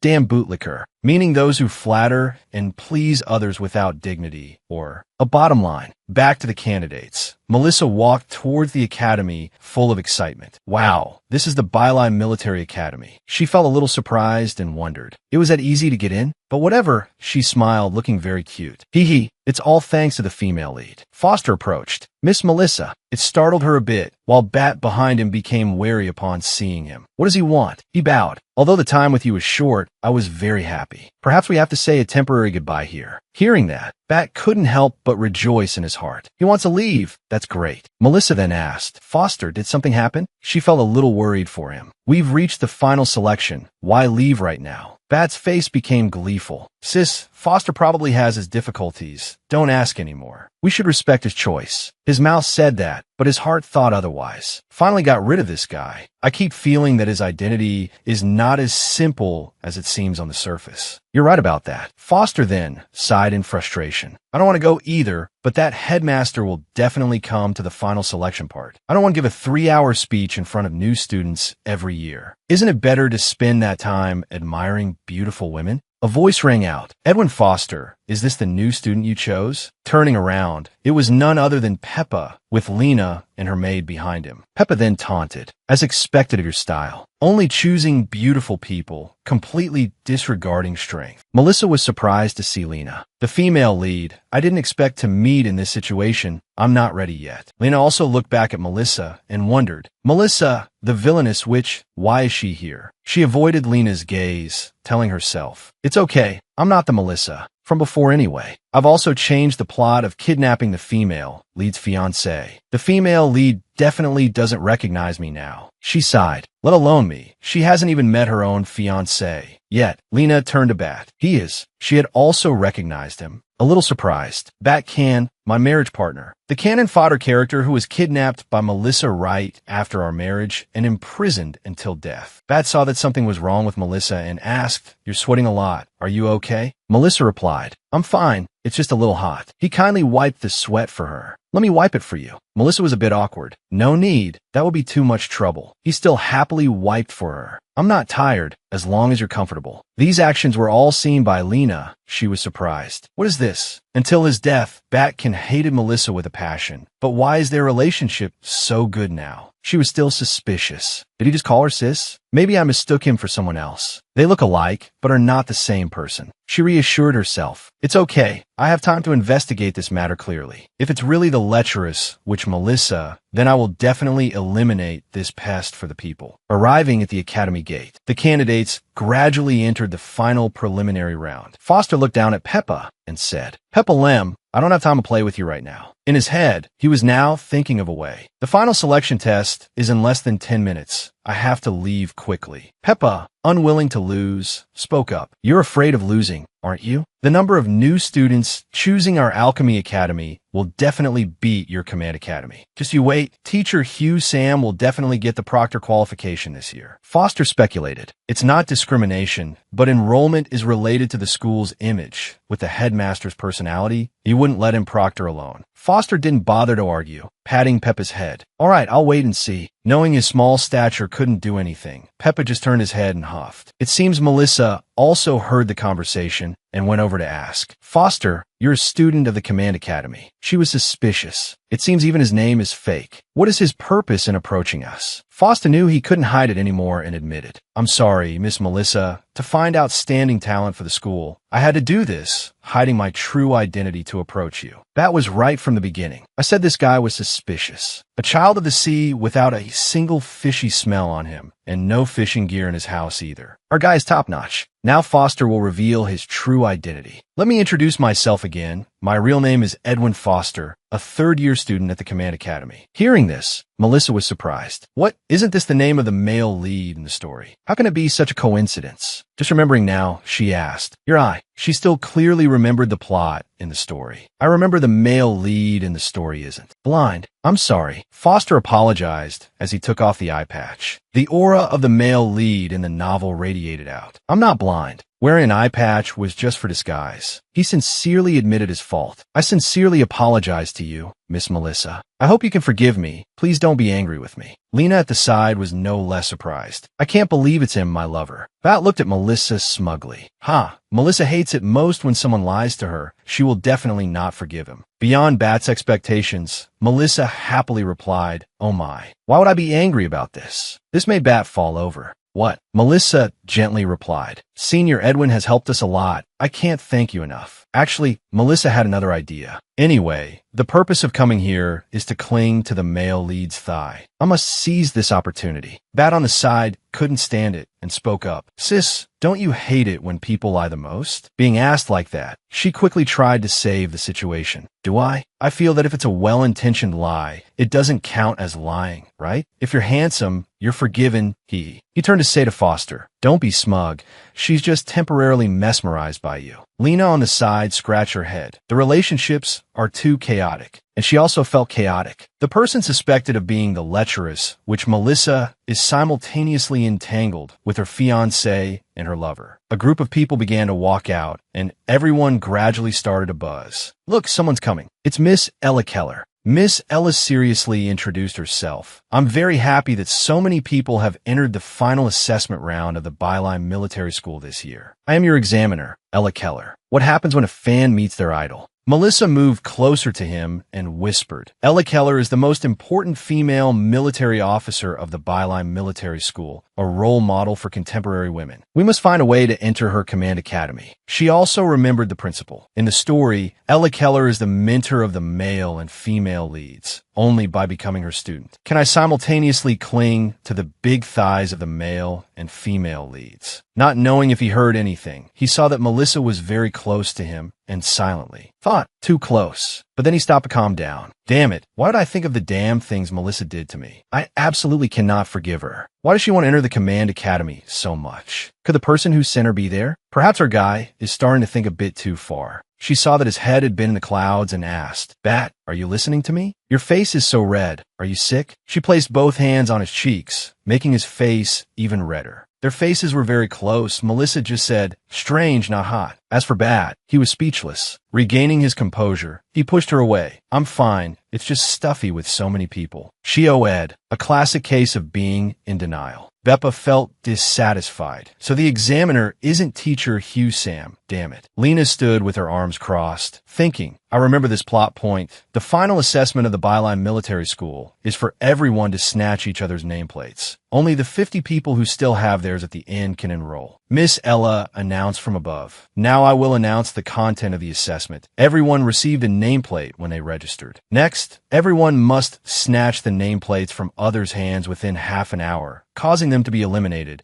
Only the 50 people who still have theirs at the end will be eligible for admission. Bep on the side suddenly spoke up. Don't worry. I guarantee you, I will help you enter the Alchemy Academy smoothly. Hearing that, she was quite surprised and asked back, Who are you really? She thought to herself, I only awakened the plot related to the main characters. I have to rely on my own strength to supplement the information of the entire complete story. Beppa also admitted his identity. I'm like Edwin, a student of the Byline Military School. My full name is Peppa Lim from the Alchemy Academy. He held out his hand and continued. Our academy warmly welcomes new students with strength like you. Please join us. She looked at the hand extended to welcome her. In the original plot, I joined their command academy because the male lead, Edwin, helped me. In this life, if I want to change my destiny, I can't revolve around the original plot. After thinking for a while, she also replied, Please guide me more. In her heart, she thought, I must join the Alchemy Academy, change my own destiny. Both Siren and Set ran to her. Set spoke up. What should we do, Ma, sis? It's actually snatching nameplates. We are not qualified to participate. Melissa reassured. Don't worry. I will persevere until the end. In her heart, she also reminded herself, I can't be careless. Otherwise, I won't be able to cling to the big thighs of the male and female leads, and I will die. Both male companions wished her well. Siren spoke, I will pray to the gods for you to win. Set was not to be outdone. I will also be on the sidelines cheering for you. She hugged the two of them. Thank you, my darlings. She didn't think they would be so loyal. It moved her. How did I get two such loyal and trustworthy servants? Perhaps everyone forgot about one person. Bat only then spoke up. It's okay, sis. He held out a nameplate. I also registered for the assessment. Seeing that, the two of them were dissatisfied. Siren spoke first. A little noble like you is so cunning. Set continued. You actually went behind our backs and secretly got ahead of us. She was also surprised. Huh, when? He also replied, when you and Foster were standing there chatting. He held her hand. Sis, although I'm weak, I will try my best to protect you. He told himself. Luckily, I was smart and registered early. Otherwise, I wouldn't have been qualified to participate, and if so, I wouldn't have been able to enter Miss Ella's Command Academy. She looked at him and called out, Bat. He replied, Sis. The scene was very romantic when suddenly Foster came and cut off the conversation. Hey, did you guys forget I exist? I'm also taking the test to protect Melissa. Bat was really angry and just wanted to throw him far away, this lingering ghost. The group of nobles, after hearing the announcement, surrounded Lena. Get rid of the women and children. The one who bullied Lena at the beginning spoke. We meet again. Obediently hand over your token. He said with contempt on his face. Then kneel down and lick my shoes, and I might spare your life. I'm sure she's so scared of you. It seems last time was too light. You still haven't learned your lesson. Beppa turned to ask, Who is he? Lena said with a fed-up face, a piece of trash. Hearing himself being insulted, he yelled, You dare to insult me. I am the 8th prince of the Green Forest Kingdom. Lena looked at him, trying to recall who he was. The Green Forest Kingdom, a vassal state of our Desaragna Empire. It is said that this country always likes to show off the Empire's banner everywhere, and the Empire is dealing with it. He said smugly, Are you scared? It is your good fortune that I like you. After all, I will be marrying the Imperial Princess in the future. Country. Suddenly, someone spoke up. A prince as ugly as you can only dream. It was none other than Melissa, with Bart and Foster walking beside her. She scoffed. Never mind a princess. Even an ordinary person like me wouldn't like you. Melissa stood protectively in front of Lena. Lena was surprised. It's her. Although she was helped, Lena was also very wary. Why is she helping me? Beppa looked at Foster and asked, Edwin, what are you doing here? I'm telling you, this woman is the one I've chosen. I won't give her up to you. Hearing this, Foster replied, Don't worry, I won't be two-timing. Bart, standing by, was astonished. What does that mean? This is a fight to the death with Melissa, so why am I not happy? Because you're jealous. Melissa patted Lena's shoulder and suggested, Miss, I see you seem to be a target. Do you want to team up with me? She continued, We are both girls. We will definitely get along better than with those stinky men. And by the way, I'm also very good at fighting. She rejoiced inwardly. I was just looking for an opportunity to increase my favorability with the female lead. And isn't this a fool knocking on my door? A beauty. Those nobles saw a beautiful girl like dogs see a bone, extremely interested, extremely annoyed. Bart glared a warning. Look again, and I'll gouge your eyes out. This made the group of nobles a bit intimidated. He turned to look at her. Why doesn't this Melissa know anything about her own beauty and goes around flirting everywhere? He cursed inwardly. So annoying. Has anyone even done anything? Has anyone even done anything? They just like her on their own? Lena happily replied, Okay. She thought to herself, since she came to me, I might as well confirm if she's the villain or not. The naive Melissa rejoiced. She agreed. This is going too smoothly. The two were like polar opposites, one light and one dark, yet they shared the same goal. Melissa spoke up. Now let's deal with this bunch of annoying pests. Lena was satisfied. I was just thinking the same thing. And so, the two girls charged forward together. Just as Melissa said, she really knows how to fight. As for Lena, it goes without saying, she beat that scumbag until his soul seemed about to fly out of his body. The three men stood by and watched. Potter nudged Bart as if to tell him to pay attention. Oh my, this is too tragic. The new student enrollment rate this year has hit a new low. Beppa just thought, women fighting is so scary. Bart immediately dodged the recent touch, giving a light warning. Stay away from me. Beaten to a pulp, he immediately knelt and begged. Don't hit us anymore. We surrender. We'll voluntarily hand over our tokens. If they had been this obedient from the start, they wouldn't have been beaten. He knelt and offered the nameplate, but for her, it was not enough. She said in a commanding voice, Handing over the nameplate is not enough. You all must also apologize to this young lady. He screamed, Don't you go too far. I am a prince of country. In his heart, he was unwilling, apologizing in front of so many countries. Where would the face of our green forest kingdom go? She patted his head like a master petting their puppy, and it seemed he liked it.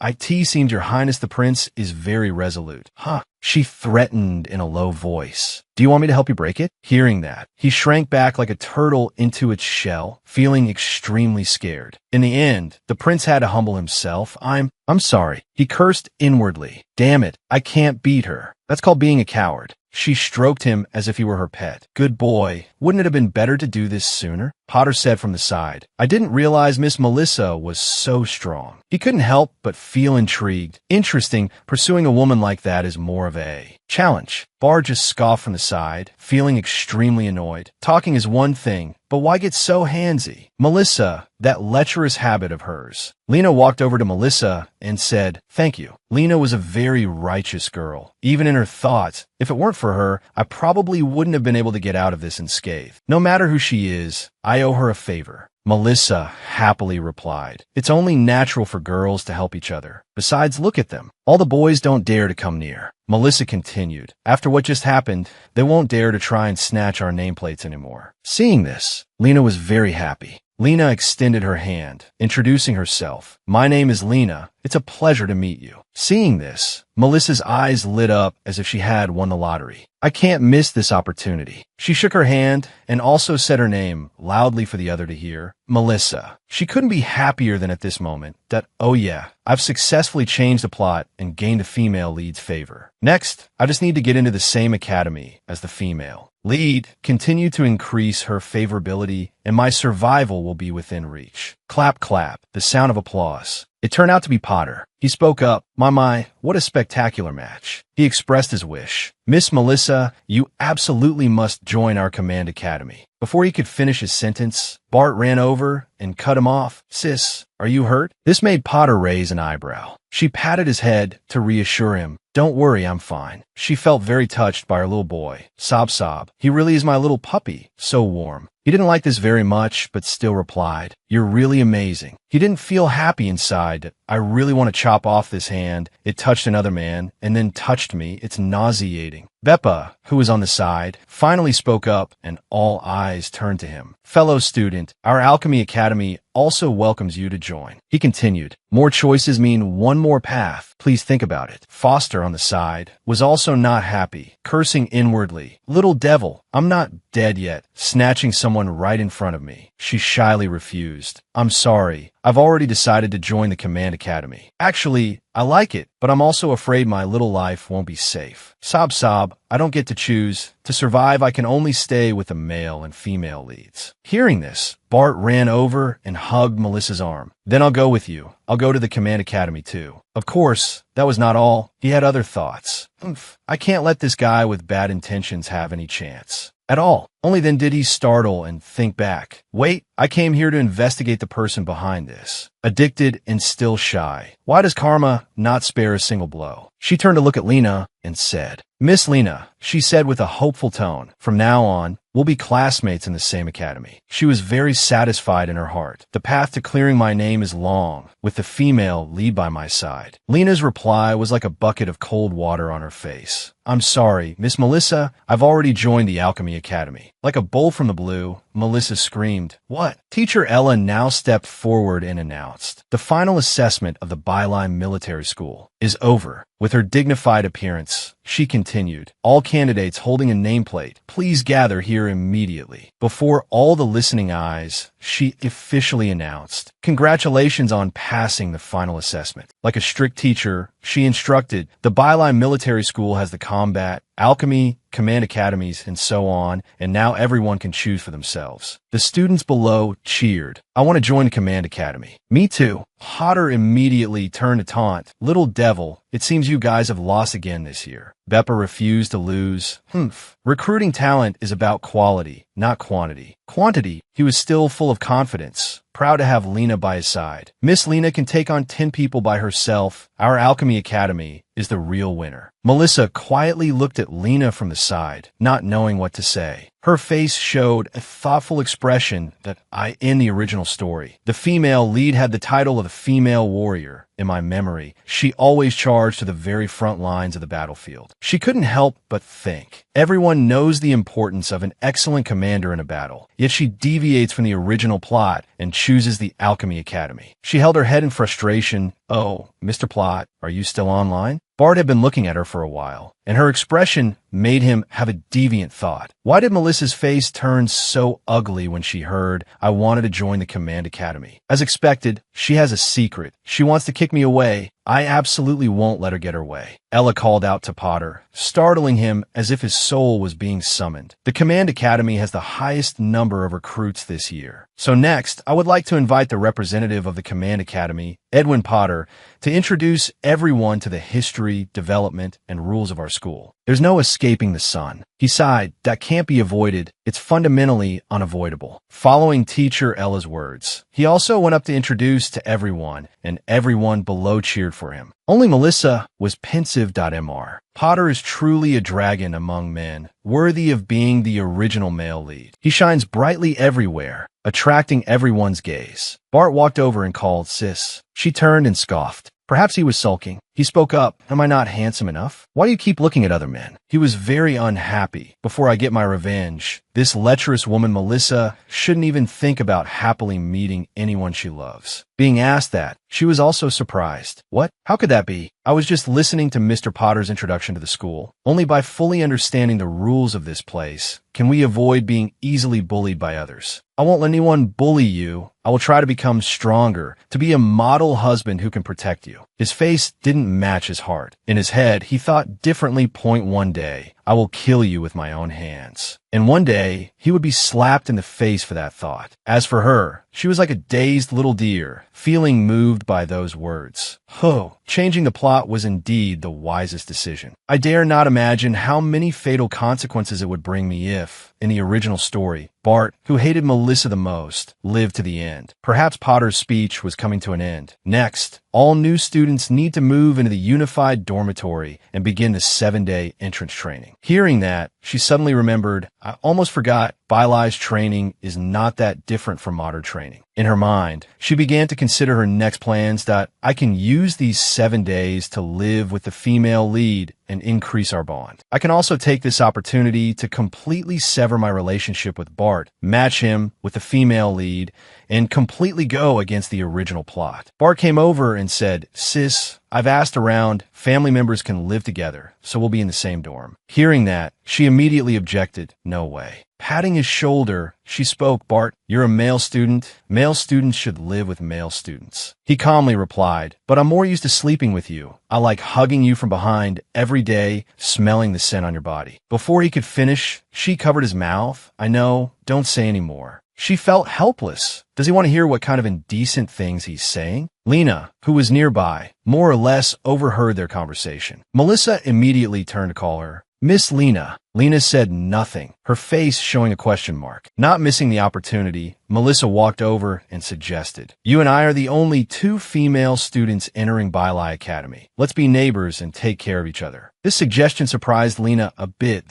Before she could finish, Potter came over and interrupted. Miss Melissa, as the dormitory manager, I have arranged my room next to you 2. If you need anything, just find me. Bart did not agree with this, that you're not even a new student. What are you doing living with new students? You're abusing your authority. She covered her face in helplessness. Do these goddamned people want to die, or what? I worked so hard to befriend the female lead, and now both the male lead and the female lead's fiancé are clinging to me. Lena saw this scene and became suspicious, telling herself, you witch, don't you dare think I have any intention of seducing your men by staying with them. In contrast to Lena, Melissa spoke up, I just want to stay with Miss Lena. She couldn't help but think, female lead, you must see my sincerity. Me. Lena smiled and replied, okay, then please take good care of me. She wouldn't let this matter rest. If Melissa really is the villainess who killed my fiancé, I will absolutely not let them be together to prevent the tragedy from happening again. At the Bilai Military School dormitory, Melissa was amazed by the simple yet tidy room. She exclaimed, wow, this is our dormitory? She looked visibly happy. The condition of this dorm, so much better than when I was in university, is all. Siren pointed to the bed, exclaiming, the bed is so big. At the same time, ignoring everyone around, Seth was already enjoying that $1 million bed. Siren continued, being able to hear birds chirping every day is so blissful. Wait a minute, something is wrong. Her face scrunched up. Wait. She sat on the bed, stunned. Why is there only one bed in the master's room? There's a servant's room, but no family room. This design is too unstable. She started to worry that IT was so hard to get away from the forest, which I thought I could keep a safe distance from Bart from now on. She screamed in helplessness. Does this mean I have to sleep with him now? In her mind, an image of her sleeping soundly and intimately with him appeared. But it was not that romantic. What if Lena walked in and saw such a scene? It would be a great injustice to her. Lena would grab her hair, hold a sword, and shout, Melissa, you lecherous witch, I will represent justice and eliminate you. Just thinking about it gave her chills. She told herself that, in no way, the female lead is right next door. If she finds out I'm sleeping with her fiancé every day, I'll be assassinated, right? Knock, knock. A knock on the door was heard, and a familiar voice called out, sis. It made her turn her head. Bart leaned against the door and said, I've changed into the new school uniform. A handsome person looks good in anything. He knew he was handsome, but he still asked her, does it suit me? A sucker for a handsome face is still a sucker for a handsome face. She covered her bloody nose with her hand and gave a thumbs up. Nice. She thought to herself, the appeal of a uniform is the strongest. He walked to the bed and looked at her. Is this the bed for you and me to sleep in? It looks very comfortable, doesn't it? She froze for now.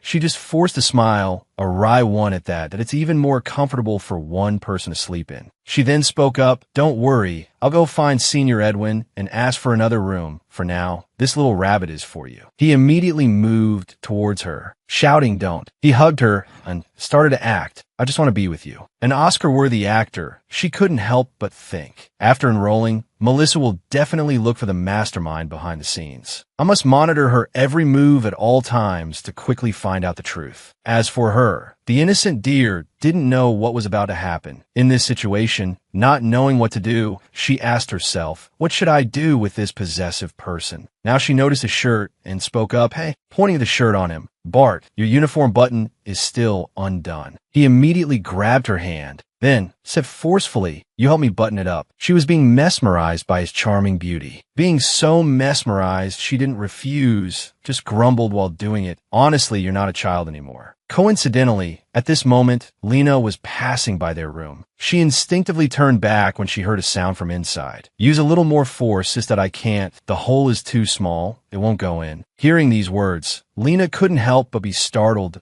In broad daylight. What are they doing? Lena remembered her past life when Melissa forced herself on Bart. That I in the plot where I awakened. The lecherous which Melissa simultaneously captured and forcibly possessed my fiancé. She humiliated him in every possible way until he couldn't bear the humiliation and died. Lena was determined. This time, I must help Bart avoid his fate in the original story. A voice rang out. "What are you doing here?" Lena was a little startled and turned to look. Senior Edwin. She replied with some embarrassment, I was just passing by and heard a strange sound in the room. I wasn't eavesdropping." Foster approached the door to listen and see if Lena was right. He instinctively said, "There's nothing. Why don't I hear any strange noise?" Lena refused to stop, insisting, "There really is. It was very loud just now. I'm not lying to you." Seeing Lena like this, Foster was mesmerized that a beauty is truly a sight for sore eyes. Even her anxious expression is so cute. Foster turned to look at Lena, then let's knock and see. As he spoke, he knocked on the door. Lena let out a small sigh of relief. "That's great, but I hope I can still stop Melissa from tormenting Bart." The one who opened the door was not Melissa or Bart, but Seth. He asked, "Are you two here to see my master?" Foster replied, "It's nothing. We just heard a strange noise in the room. Is Miss Melissa home?" Hearing Foster say that, Seth made way for them to enter, and they heard some kind of noise from Melissa's room. Seth immediately ran to open the door, shouting, "Master." In front of them was the scene of Melissa grabbing Bart's collar, as if she was about to do something. Lena was surprised by this scene, saying in a panic, "Miss Melissa." But Melissa was just as surprised when a bunch of people suddenly entered her room. "Here we go, I know what these people are thinking." She could only point at Bart and say, "If I said I was helping him sew a button, would you believe me?" An awkward atmosphere surrounded them. Lena was the first to speak, breaking the silence. "Ahem, classmate Melissa." Lena said seriously, "I think it's still inconvenient for a man and a woman to live together. How about Bart stays in my room, and I'll move in with you?" She thought, this way, even if Melissa wants to make a move on Bart, I can control her in time. Just then, Bart tightly gripped Melissa's hand and spoke up, "I object." Pulling Melissa closer to him, Bart continued, "I have severe insomnia. I can't sleep without my sister." He was resolute in his heart. No one is going to mess up my plan and take Melissa away from me. Hearing Bart say that, Melissa immediately objected.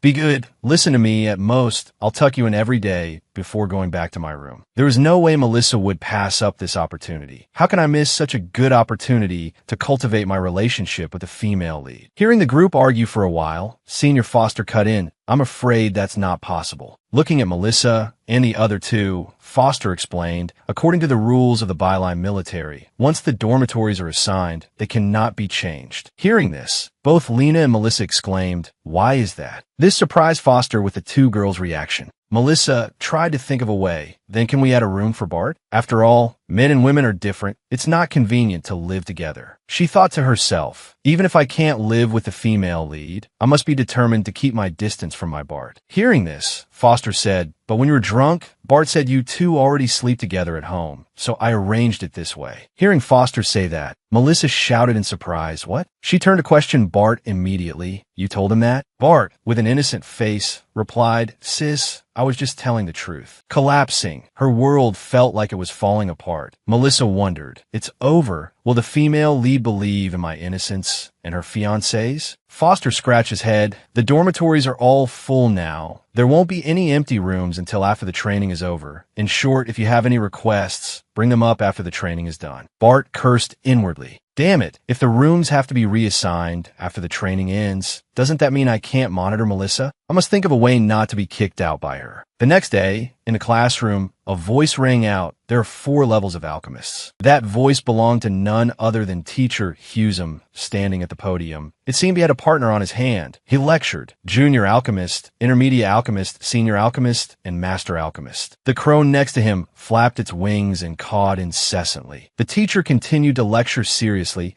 An outstanding alchemist can also play an important role in battle. The teacher continued: alchemists of senior level and above have the ability to turn decay into the power of society, and the weapons they forge can change shape at will. And the student Melissa, like many students, started to yawn, feeling bored. So boring. These settings from the original story. I've almost memorized them all. The teacher continued to lecture, now with a bit of practice. Letting the crow beside him fly up, he explained like this: alchemy and witchcraft both have long histories. Witches need spells and rituals to initiate a ceremony, but alchemists can control all things just by relying on their understanding and will. As he spoke, the crow from before had turned into a sword. Holding the sword in his hand, the students cheered with excitement. Wow, so amazing, so alchemy is this magical. Snore, snore. Melissa was fast asleep, ignoring the cheers of the students around her. Both Potter and Bart looked at Melissa, wondering how this girl could sleep so soundly. Bart clenched his fist, feeling somewhat annoyed. This useless Melissa, besides seducing men,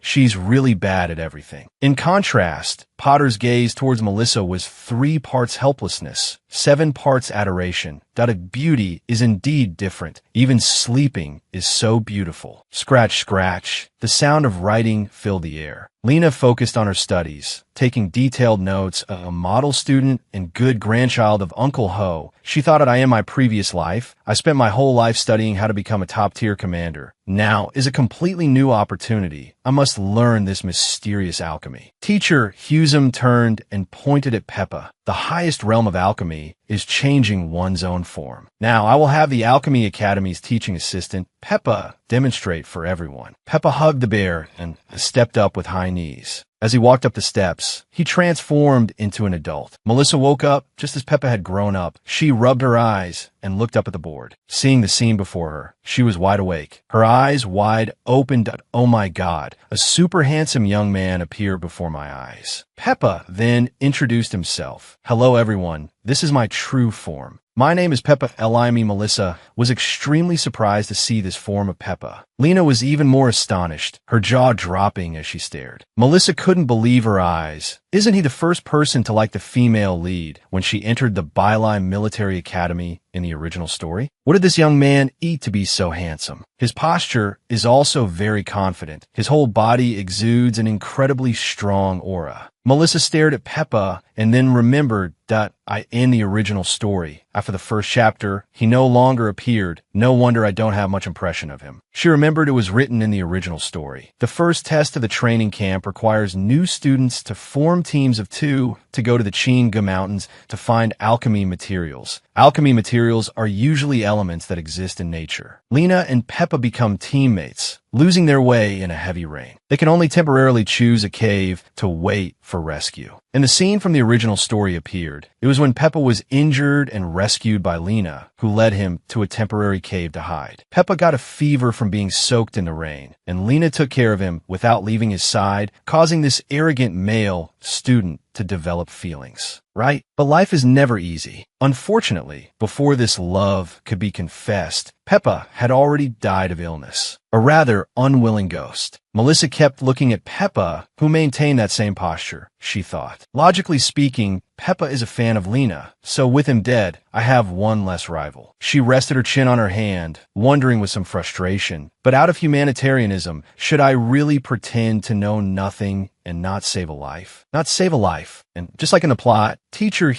Sam spoke up. Next, you'll form groups of 2 and go to Tan Cac Mountain. to find alchemy ingredients and learn to use alchemy. Groups will be formed by drawing lots. Drawing the same number will form a group. Now, I will call out the names to come up. As she was resting her chin on her hand, a voice from beside her made her turn her head. Sister, it was Bat, looking very determined this time. Even if we draw different numbers, I will trade with someone else. I will be the one to protect you. Hearing him say that, she was very moved. Your kind intention is more than enough. Foster from behind also spoke up. I absolutely will not trade with you. This made the other two freeze awkwardly. They glared at each other, sparks flying. Bring it on. Let's fight to the end. Then both turned away sullenly. Only Lena had been showing a strange expression. Lena was a little worried. I remember now. The person who will become my teammate is Peppa. He dies in a mountain cave due to a high fever. She looked at Peppa. While looking, she thought, if I don't want his fate to be entangled with mine this time, I absolutely cannot become his partner. But the person who becomes my teammate, will they also die? She glanced up at the person above her with a hateful look. If I must choose one person to die, the evil witch Melissa. And Melissa was a target Lena wanted to aim for. Unaware, she just sat there looking towards the podium. Teacher Hugh Sam reminded them, by the way, this training session will last for 7 days, and you must complete the mission. Hearing this, the crowd buzzed. What is it? Teacher Hugh Sam calmly explained. To put it simply, the training has designed 7 different courses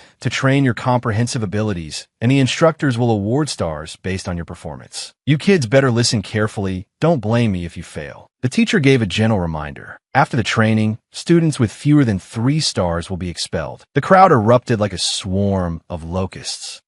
Why is it like this? It was so hard to get into Bili. I don't want to be expelled. The teacher was all too familiar with this scene and turned to Peppa. All right, Peppa, you will be in charge of recording the team information. He immediately replied, yes, Teacher Hugh Sam. Suddenly, Melissa raised her hand to speak. Wait, teacher. Hearing that, the teacher turned to Melissa and asked, this student, do you have another question? She replied, excuse me, do senior students like Foster and the others also have to draw lots to form teams? They aren't new students. The teacher explained, theoretically, it's unrelated, but they must accompany you to ensure the safety of the new students. So, they will also participate in forming groups. The good student Lena also raised her hand. Teacher, I also have a question. She asked, Senior Peppa is originally from the Alchemy Academy, so the person in his group will surely get stars easily. This is unfair to the other new students. She solemnly proposed, I have a way to better protect the new student's safety. She thought, since Melissa asked, I can take this chance to try and stop Peppa from forming a group to change the plot. This girl is really interesting. The teacher looked at Lena and said, let's hear it. She stood up and presented her idea, which caught Melissa's attention. We can have Senior Peppa and Senior Foster act as guides for us new students. She continued to propose. Students who have already formed teams can choose to join either of their groups. For example, A for Peppa and B for Foster. They are both heartthrobs. Melissa also really liked Lena's plan. She gave an amused smile. Wonderful. This way I don't have to worry about the male cannon fodder teaming up with the female lead and dying. Our boy had been forgotten for a while, but seeing Melissa's expression, he also had to make a plan. This won't do. If I happen to become an enemy of Melissa, then some of us will have 1 less star and the chance of being expelled will increase. No sooner said than done. Bat spoke up. Teacher, I also had an idea. I absolutely cannot sit back and wait to die, he thought. Teacher Hugh Sam was very pleased with the first class being like this. He said, I'm very happy that you are all participating so actively in the first training session. Go ahead, student. Bat immediately proposed his idea. If the teammate I want is taken by another team, can I suggest competing to win that person back? Because among the students, there might be family or friends who coordinate very well together. Melissa focused her attention on Bat. He continued, and being grouped with a stranger, if they don't perform well, it could cause an outstanding person to be eliminated. Melissa praised him inwardly. This is the first time I've heard Bat speak so seriously. As expected of royalty, his thinking is more thorough than others. It seems Bat's idea was supported by many students. Teacher, I agree with the student's idea. I support it too. The teacher wasn't the authoritarian type who couldn't care for the students, so he agreed. If that's the case, then we'll respect everyone's opinion. Let's begin to draw. Melissa stared at Bat, making him a little embarrassed. He asked, Sister, is there something on my face? Why are you looking at me like that? She seemed a bit lost in thought, so she stared a little too long. and quickly replied, "No, I just think you're very smart." She sighed in relief inwardly. Luckily, I have no hostility towards him, otherwise he wouldn't even know how he died later. Peppa held the lottery box, calling out names one by one. Frank. The students also lined up for their turn. He looked at the list and read, Roger Gelt, and the next person he called was Melissa, clenching her fists, praying to her ancestors for protection, asking the universe to hear her plea. The time to test my luck has come. Draw the female lead. I must draw the female lead. Seeing Melissa, Peppa called out, "It's your turn." She was a bit preoccupied, looking at him while thinking, "This kid is really handsome." Luckily, the grouping rules were changed, so it won't cause him to fail right after the first training. Seeing Melissa staring at him, he gently reminded her, "You're not drawing for my face, Melissa." She got flustered and said, Sorry, my apologies." Abracadabra. The lot opened, and she exclaimed, "Wow, number 6, a lucky number." She immediately turned to find her partner. "Did anyone draw the same number as me?" Foster came over and spoke, scaring the soul out of Melissa. "Lady Melissa, no matter who you draw, you are welcome to join my group." She simply replied, "Thank you for the invitation, senior." But inside, she was sneering hard. "I don't want to lead him and his rotten little gang to victory. I just want to lead the girls." Meanwhile, another version of Melissa was remembering the principal. The original comic had no plot related to Melissa, so who will I end up drawing? She was looking around for her partner, not noticing someone behind her clutching their lottery result. It was none other than our handsome Bat. He looked at Melissa, determined to be in the same group. He told himself, no matter who Melissa draws, I absolutely will not let her escape this chance of mine. After entering Tai Kak Mountain, she very likely colluded with my mother to instigate. I must keep a close watch on her every move. A voice rang out. What a coincidence. I'm also number 6. That sentence made Melissa and Bat turn around in surprise to see who it was. Lena showed the number 6 in her hand and said happily, Lady Melissa and I are in the same team. On the other hand, she thought, I can't believe I was assigned to the same team as her. She has helped me before. If I really let her die on the mountain in Peppa's place, I'm afraid my conscience will be trouble for the rest of my life. It seems the gods heard Melissa's plea. She shook hands with Lena joyfully. This is great. Lena, we're teammates. In the distance, Bat was so angry he could spit blood as he opened his lot to see his number. Bat's attention was focused on the number he drew. He shouted loudly, Wait, I'm also number 6. That's life. Anything can happen. Bat's words once again attracted the attention of everyone. Foster came over, patted his shoulder, and explained, I can understand your desire to be on the same team as Lady Melissa, but it's impossible for the lottery to produce 3 identical numbers. Bat immediately showed the number he had just drawn. See for yourselves, this is number 6. The students started chattering again. Oh, it's real. What's going on? Does that mean our lots might also have duplicates? She walked over, took Bat's hand, and reminded him, Bat, be good. Don't cause trouble. You're mistaken. Hurry up and turn it upside down a look. She face-palmed. This case was beyond her. You drew a number 9. Bat also dazedly flipped it over and saw that it was true. Hey, come on, it can't be. Melissa was helpless. Please, don't come here and interfere with me building a friendship with the female lead. Bat, of course, wouldn't accept it, pointing at Lena and protesting. Sister, you're not being fair. If you flip student Lena's and your lot's upside down, they're also number 9. A voice spoke up. Everyone quiet down. Teacher Hugh Sam came over and said, if that's the case, the 3 of you will take a compatibility test. The teacher turned to Melissa and spoke. I invite student Melissa to set the questions. Best 2 out of 3. Whoever has the most similar answers to her will be on her team. This statement from the teacher surprised her a little. She looked at teacher Hugh Sam and asked again, a compatibility test? Foster chimed in from the side. Wow, I like this idea. Of course, it didn't stop there, he thought. This is a good opportunity to get to know the beauty. Bat walked over and gripped Melissa's hand as if going into battle. Sister, I will definitely win you back. He was quite confident, thinking, Melissa and I have been together day and night for 2 lifetimes. His confidence was through the roof. In this life, no one understands her and the witch of the forest better than I do. She can't hope to escape from me. Lena was no less confident.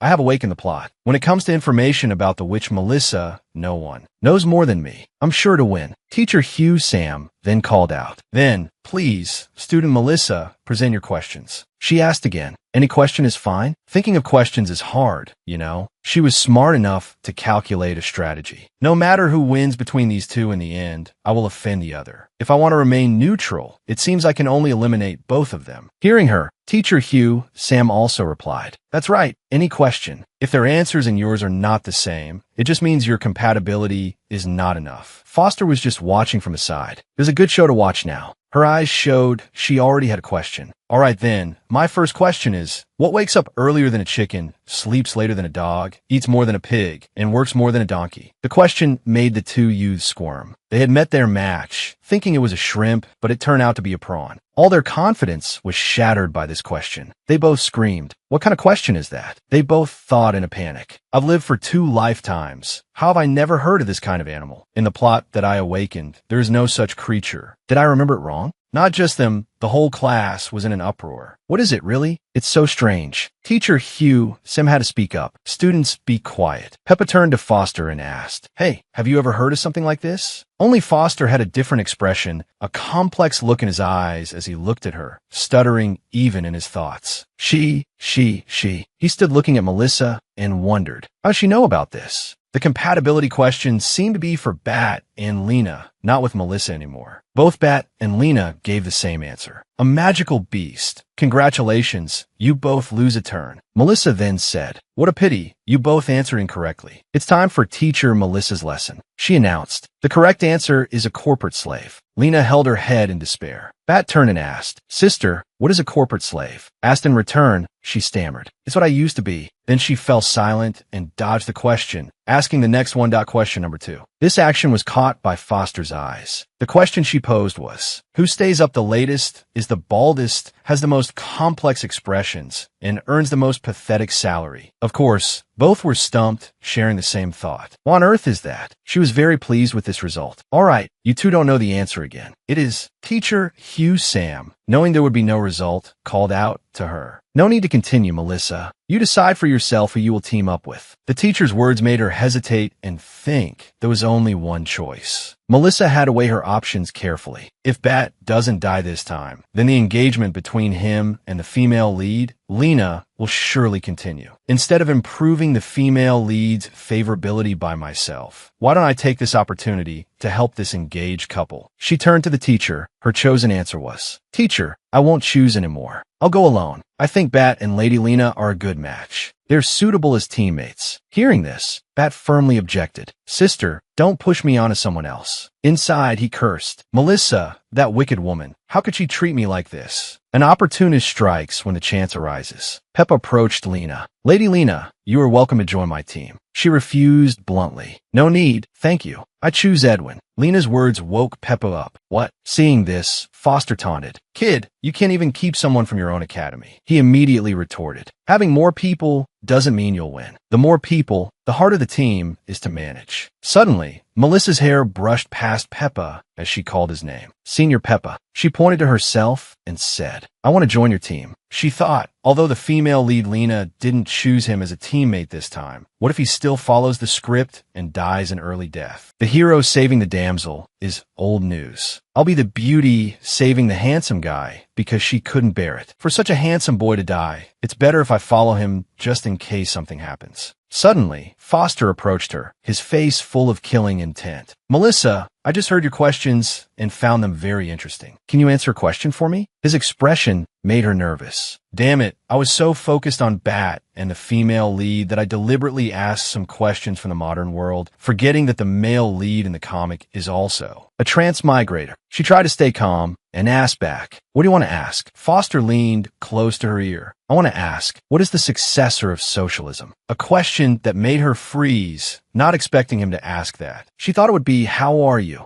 There's only one truth, and she has been exposed. She screamed internally, I'm really exposed. The villain always dies from talking too much. It's truly an immutable law. She remembered the principle. At this point, lying and making excuses are useless. Although Edwin and I are both transmigrators, there is a fundamental difference between us. I am a real transmigrator, while Edwin is just a character set up by the comic's author. She suddenly realized something. If I don't reveal the truth and use this identity to get on Edwin's good side, it seems like a way to survive. In her mind, she was thinking about pairing Bat and Lena together. she thought. Next, I just need to help the female lead Lena and her fiancé Bat fulfill their engagement. Not only will I not have to die, I might even be able to reach the pinnacle of life with Edwin. She confidently replied to Foster. Yes, I am. Foster spread his arms wide, as if waiting for her to hug him, shouting, Come on, baby. She also ran to hug him, and they both embraced with tears of joy, both saying, Fellow countrymen, fellow countrymen. A slender hand reached out from nowhere.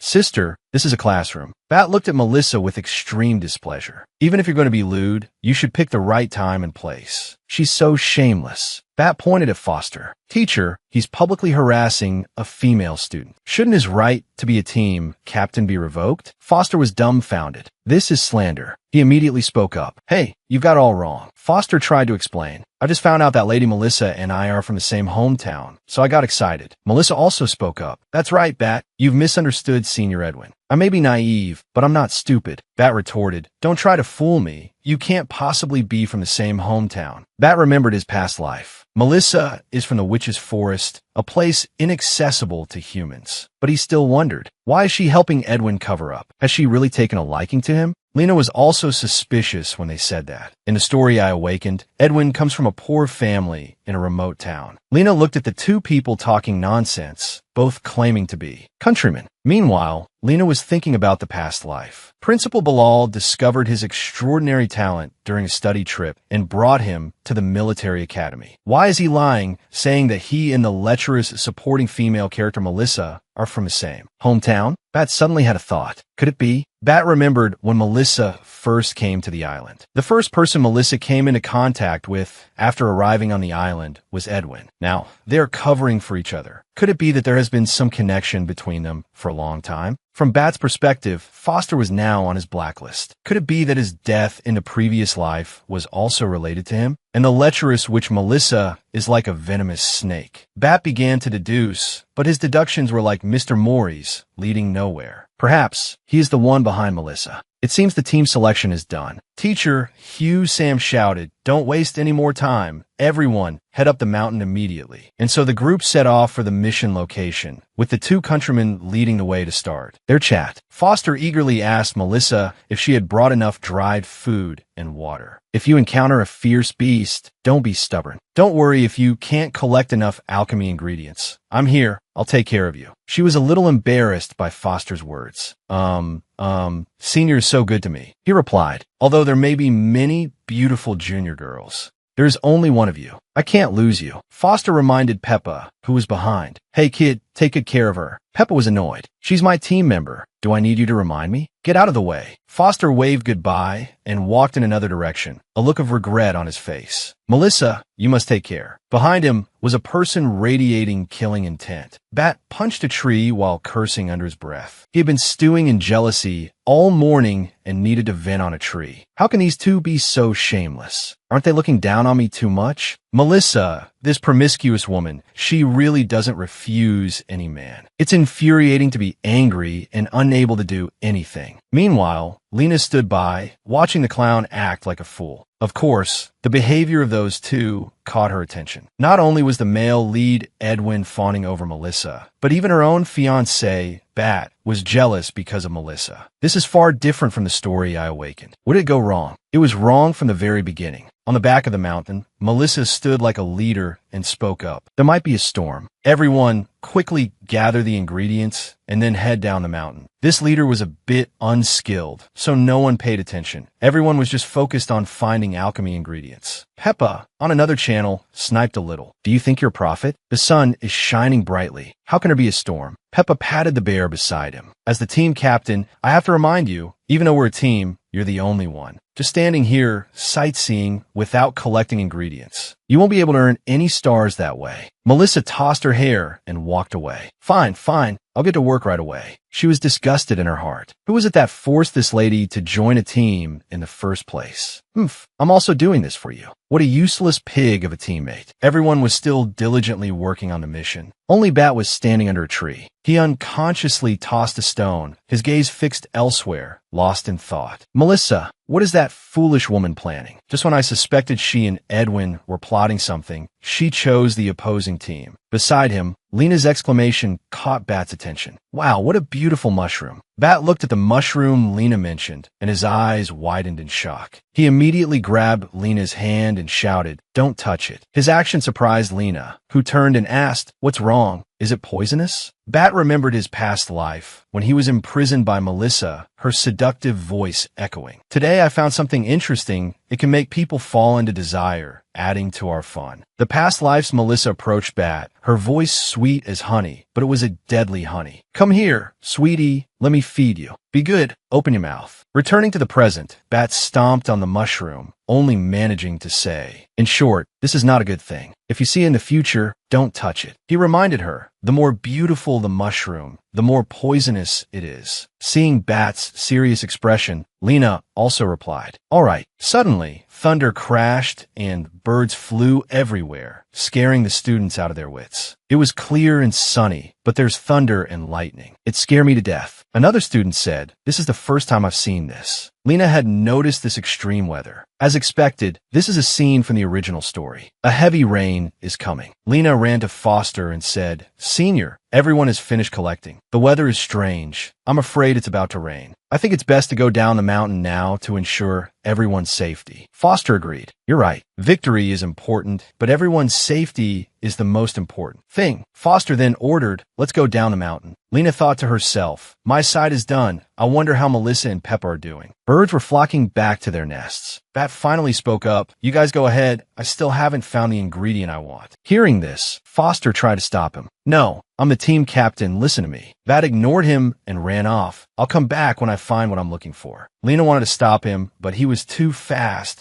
She could only call his name, Bat. Bat's heart was pounding. Looking at Melissa's team captain, "I know he's unreliable. I wonder how she is. Is she in danger?" Even in this situation, he could still lie to himself. "It's not that I'm worried about her safety. I'm just worried that if she gets injured and dies, I'll also be implicated because of the heart seal curse and won't be able to investigate the truth." Half a day later, the students were still taking shelter from the rain. Many began to complain. "It's really raining. It's raining so hard on the mountain that we can't see the direction." Luckily, our team captain was wise and led us down the mountain early. Bat was also affected by the heavy rain, cursing under his breath. "Damn it, I can't open my eyes. This is not a normal rainstorm." Suddenly, he saw a few people running towards him and shouted, "Melissa!" He couldn't see Melissa anywhere, only the students who ran up and spoke. "Did Teacher Hugh, Sam, send you to pick us up? The rain is too heavy. We're completely lost." He didn't bother listening to them, just walked over and grabbed his shoulder to ask, "Where's Melissa?" The student replied, "The team captain went to find a path. Melissa went with him. They haven't come back yet." That sentence terrified Bat, his face showing his worry for her. Rumble. The rain didn't stop but grew heavier, and birds flew about chaotically, seeking shelter. At the other end of the bridge, Melissa was helping Peppa to a cave, encouraging him as they went. "Senior Peppa, just hold on a little longer." Any more? Melissa struggled to support Peppa, who was clearly unwell. She said, "There's a cave ahead. Let's go there to take shelter from the rain." Peppa, struggling and exhausted but still trying to maintain his pride, spoke up, "I can walk by myself. I don't need you to support me." Melissa immediately objected, "That you're already exhausted, and I have to listen to this. Stop talking nonsense. You have a high fever that isn't going down. Forget about walking. If I let go, you might just drop dead on the spot." Peppa wanted to say something, but he was too weak and could only let out 2 dry coughs. "Cough, cough. Regardless of what you think." She pressed herself close to him. He blushed and cried out, "What are you doing?" Melissa didn't answer, lost in thought. Strange, his body temperature is getting higher and higher. In modern times, this would be at least over 40 degrees. No wonder he died so quickly in the original story. Peppa immediately pushed her away. You lecherous woman, are you taking advantage of my illness to tease me, right? Being wrongly accused." She cursed back. "What nonsense are you talking about, you old coot? I can't use my hands right now, so I had to use my face to check your temperature. Can you stop having such wild thoughts?" She thought resentfully. "Although he's very handsome, I'm not that casual, you." "No," She went into the cave and breathed a sigh of relief. Phew, I can finally breathe a sigh of relief. Immediately, Peppa pushed her away and said, "Let go of me. Stay away from me." His face was full of thought. This is the first time I've had physical contact with a girl. So a girl's body isn't as sturdy as a boy's, and there's a faint fragrance too. He looked at his current situation, comparing himself to Foster, and saw a stark difference. Even though I'm the principal's son, a genius ranked top 1 or 2 in the school, the female students have never thought highly of me for those things. They are all mesmerized by that scoundrel Edwin. Even my parents feel that I'm not as good as that Edwin guy. Senior Peppa, Melissa called him, startling him a little as he looked up. He saw her pointing at something that we're so lucky. There's a lot of dry firewood here. You rest for a bit, I'll go start a fire. With that, she started gathering the dry firewood while he just stood there watching her. Seeing her actions, he couldn't help but think. Anyone with sharp eyes can see that Edwin is very interested in Melissa right now, and Melissa doesn't seem to dislike him either. But why, when forming teams, did she ignore Edwin and choose me? There are moments in a day when one isn't normal, and at this very moment, Peppa thought, could it be that she likes me? Meanwhile, she cheered, all done. It turned out she had gathered the dry firewood to start a fire for warmth. Looking at the pile of dry wood, she prepared to cast a magic spell, saying, "It's so cold. Let's quickly warm up by the fire." Peppa spoke up from behind. "Do you not have anything to start a fire with?" Hearing that, she panicked and extinguished the magic flame in her hand. Thank heavens, that was a close call. Damn it, I was almost exposed. A bit awkwardly, she turned and asked, "Senior Peppa, do you know fire alchemy?" Who did she think he was? But knowing he was sick, he replied that I know it, but I don't have the strength to perform it right now. However, I can teach you.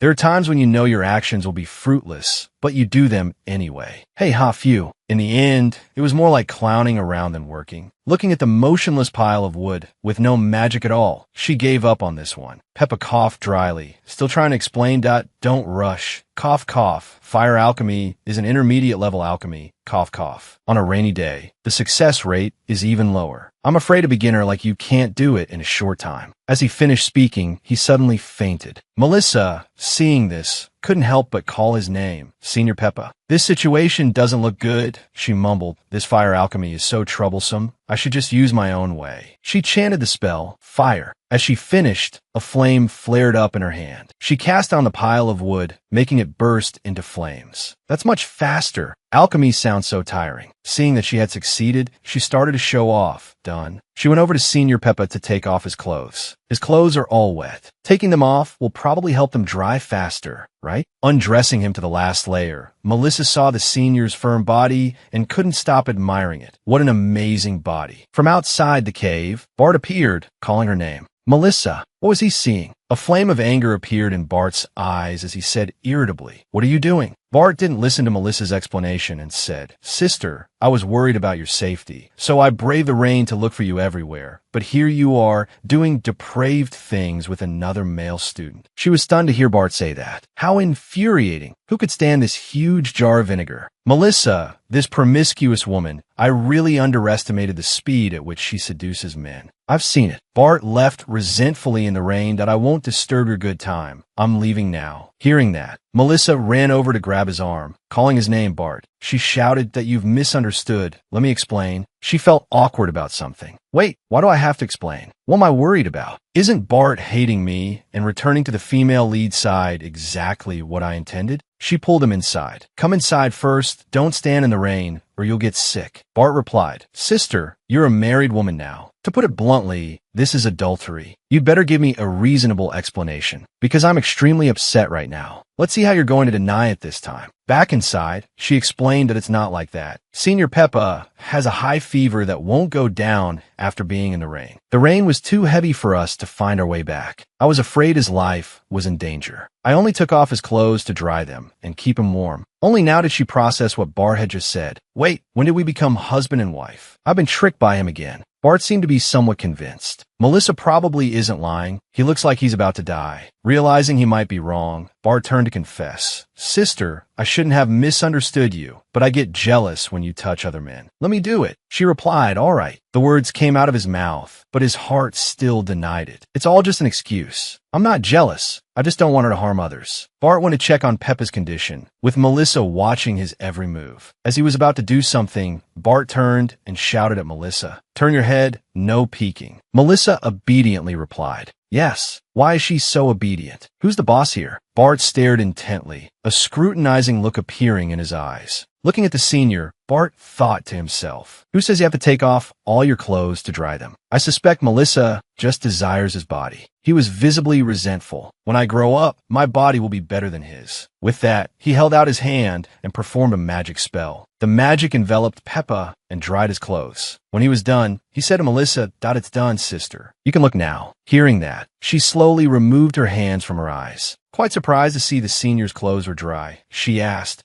why are his clothes back on instead of being taken off? She realized something and came over to ask, "That's not right. How are his clothes all dry? What did you do to him?" He explained that it often rains in our country. This is just a quick way to dry clothes. You don't need to mind it. Just think of it as a miracle. Suddenly, she looked up at Bart. One of her hands touched his face as she spoke. Silly. She continued, "So you can quickly dry Peppa. Then you should quickly dry yourself too. Wet clothes sticking to you will make you sick." Her actions and words made him blush completely. Maintaining his composure and handsome look, he took Melissa's hand and said, "But my miracle has run out, sister. I'm not good at this." As soon as he finished speaking, he sneezed. It seems the military school also trained students with top-tier acting skills. Pulling her closer, he continued his act. "Sister, I'm so cold, and my head is dizzy. Help me take off my wet clothes to dry them." Inside, he thought, this lewd woman Melissa has long coveted my body. She definitely won't refuse. She stammered in reply, "All right, fine then." She didn't think much of it. Even though I don't know what Bart's method is, seeing him like this, it must have been very taxing. The naive Melissa thought very simply. He was in the rain for so long, he could very well have caught a cold. I must deal with it quickly. With that, she began to take off his shirt, her face slightly red. Who wouldn't be tempted by the body in front of them, let alone Melissa? She asked herself, it's also taking off clothes, so why does my heart beat twice as fast when facing Bart? He took Melissa's hand and placed it on his chest. "Sister, am I too skinny? You prefer Senior Peppa's body, don't you?" She immediately jumped up to object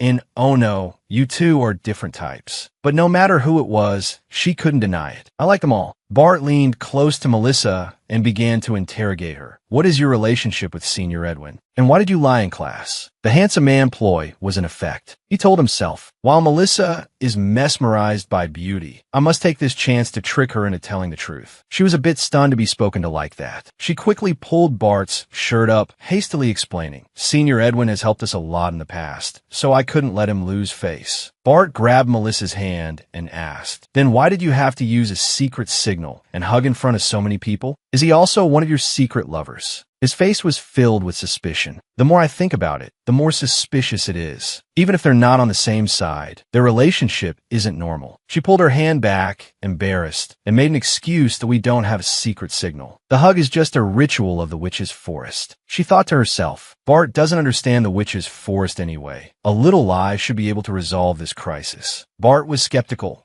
So the witch's forest has this ritual? First time I've heard of it. She secretly sighed in relief. That's right.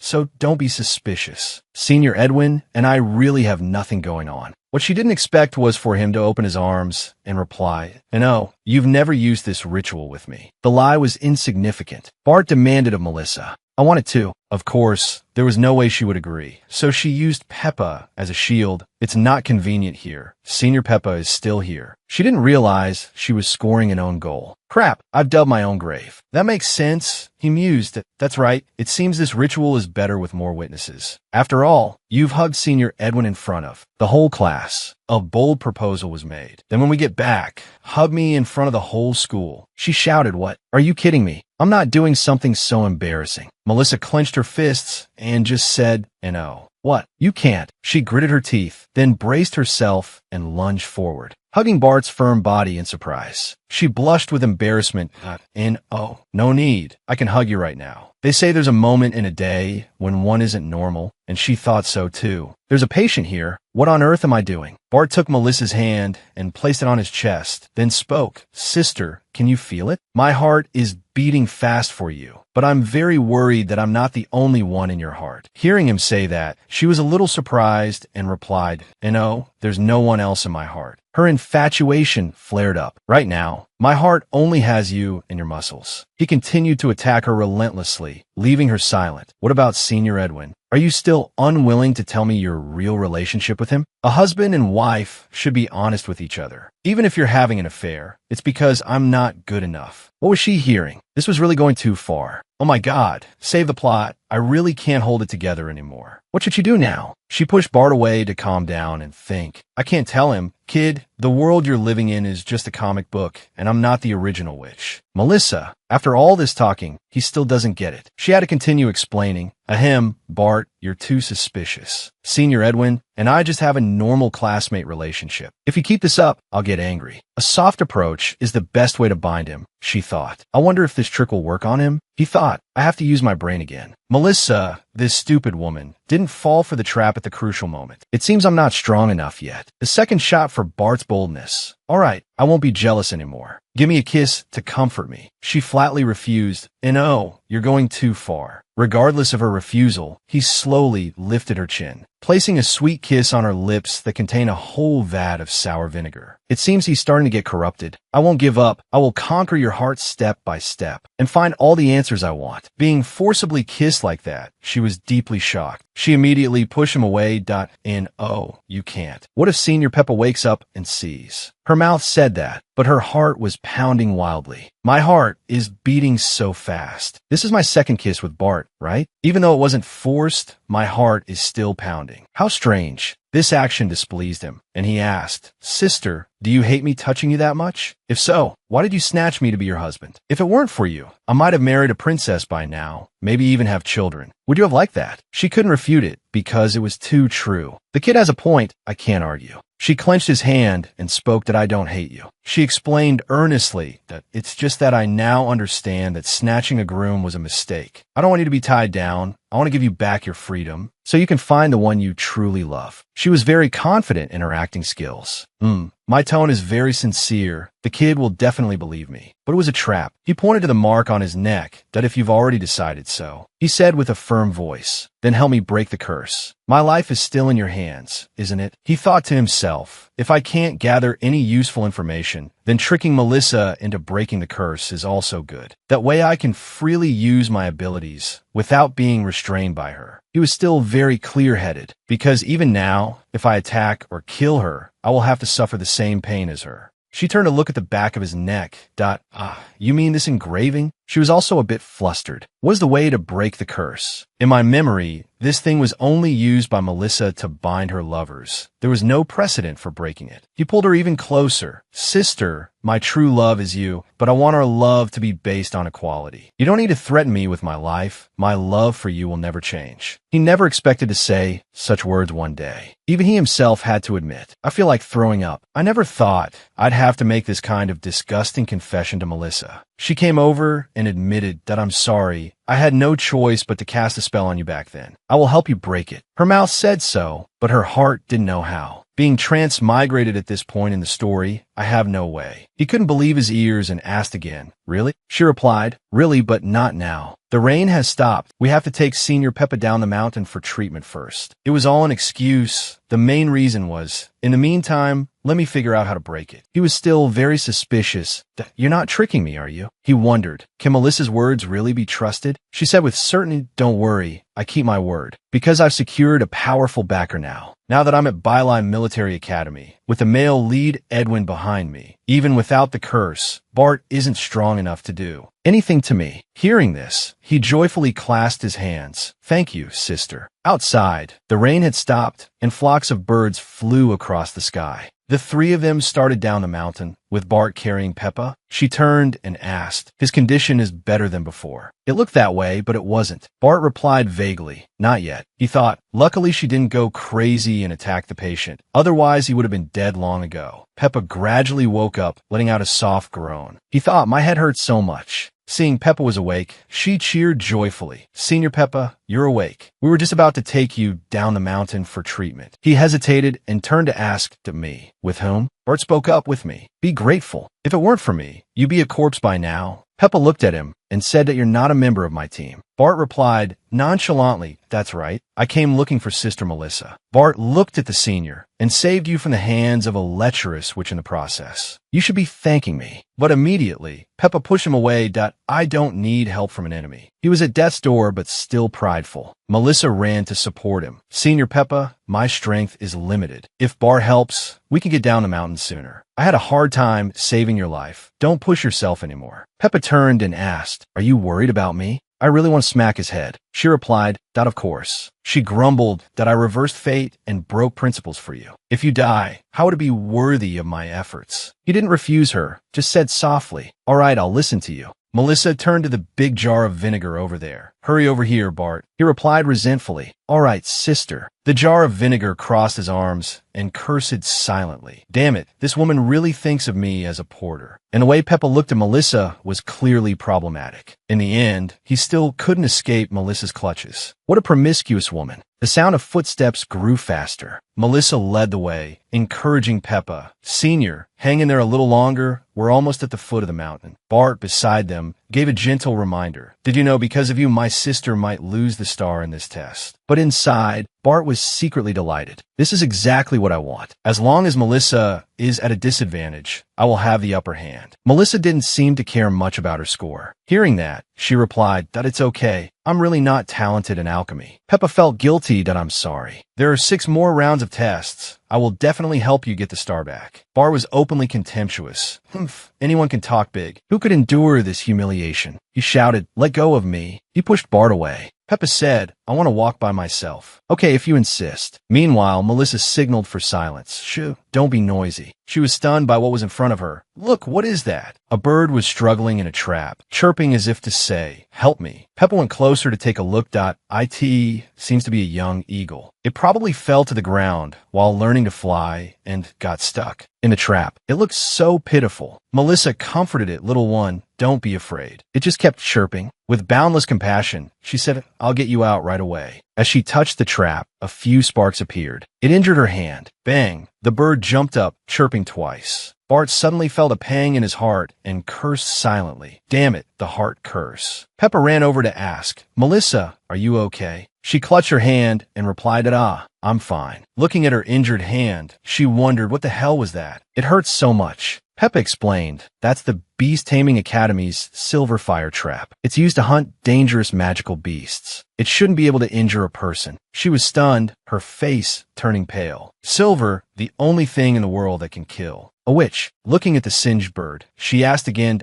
is this thing made of silver? Peppa replied, not entirely, but contains silver components. Bart clenched his fist. He knew what was happening. Not surprising. I heard the witch clan occupies the birthplace of the god of light and suffers the god's punishment. Only weapons made of silver can injure and kill them. She bent down and apologized to the little bird. I'm sorry, I made your injury worse. Bart suddenly turned to check the wound on Melissa's hand. Bart turned and said softly to her, Sister, let me handle it. Only then did she realize something. She spoke up, Bart, I'm fine. She looked at Bart's hand and remembered the curse. It's because of the heart seal curse, isn't it? He shared some of the damage from me. Otherwise, I would be in more pain. Bart reassured her, luckily the heart seal curse hasn't been broken yet, so I can share the pain with you. I'm very happy. He was lying. It hurt like hell, but he had to pretend, holding a grudge in his heart. This pain, I will definitely return it twofold in the future. Click, clack, the sound of the trap being removed from the little bird. Bart held it out in front of her and spoke. It's open. She touched the little bird and advised, Little one, you can go now. Be careful next time. It didn't say anything, just flapped its wings and cooed once. Then it flew up, but it didn't fly away yet. It stayed and did something, and a blue color appeared around it. A blue light surrounded Melissa and Bart like a protective shield. Peppa was surprised by what was appearing before his eyes. What is that? Melissa suddenly looked around, then down at her hand. Surprisingly, the wound was healed. She wondered, the wound is gone. They all looked up at the magical bird. Peppa wondered, is it really just a young eagle? His brain suddenly remembered something, and he shouted it in, "Oh, that's a damn bird." When they're young, they look very similar to eagles and are often mistaken. Both Bart and Melissa turned towards Peppa. She spoke up, "What's a damn bird?" "It's time for Teacher Peppa's lesson. Everyone pay attention. The damn bird is a type of magical beast with healing abilities. The abilities of magical beasts vary greatly, with the healing type being the rarest." Peppa looked up at the bird flying around. "I can't believe we encountered such a rare magical beast here. This kind might only be seen once in 100 years. The Academy thought they were extinct." Melissa looked at the little bird and praised it endlessly. "Little one, it turns out you're so amazing." The little bird was tired now. It just chirped twice. Suddenly, a loud shout from behind startled her. "Catch it," Peppa explained. "As long as we have it, we can refine a healing weapon. We'll turn the tables right from the first round." Bart was a little worried about what Peppa said. "Damn it, I don't want this stupid bird to help Melissa turn things around." Melissa turned back and asked, "Senior Peppa, you want to kill it?" He replied calmly, "Of course. This is the key to our team's victory." Not wanting to be overbearing, he added, "Besides, you saved its life. If not, it would have starved to death here in a few days anyway." The little bird quietly landed on Melissa's shoulder. Bart spoke up, "That I don't agree. Look, is this something a human should do? It just healed our wounds. How can we repay kindness with cruelty?" His main thought was, "I can't let Melissa win." Melissa also seemed to really like this little bird, stroking its head. "That's right, I won't trade it for a star either. Besides, this bird was saved by Bart. It doesn't belong to our team." The jealous bat spoke up, scolding him. "You have already affected the team's performance, and now you want to steal the magical beast my sister discovered in exchange for a star. Are you even a man?" He took the opportunity to curse him to his heart's content. Melissa, at the side, admired him. "Bat is so kind. May he never turn evil." Being told that, Peppa was also taken aback. "I didn't mean that. I selfishly wanted to remind Melissa of the true value of the bird." Bat spoke up sassily. "Whatever value it has is none of your business. What right do you have to give orders?" Inside, he cursed silently. She just said, "I can't take you back to the Academy. You should go now. It will be dangerous if someone else finds you." With that, she tossed it away, shouting, "Go away." And so, it obeyed her and flew far away. Peppa suddenly called her name. "Melissa." She turned around and apologized. "I'm sorry, Senior Peppa." She looked in the direction the little bird flew and said, "Every life is equal." "I can't do that." Behind them, Bat was stunned. "Life is equal." Are these really the words of the evil Melissa? This feeling is getting stranger. Is she really Melissa?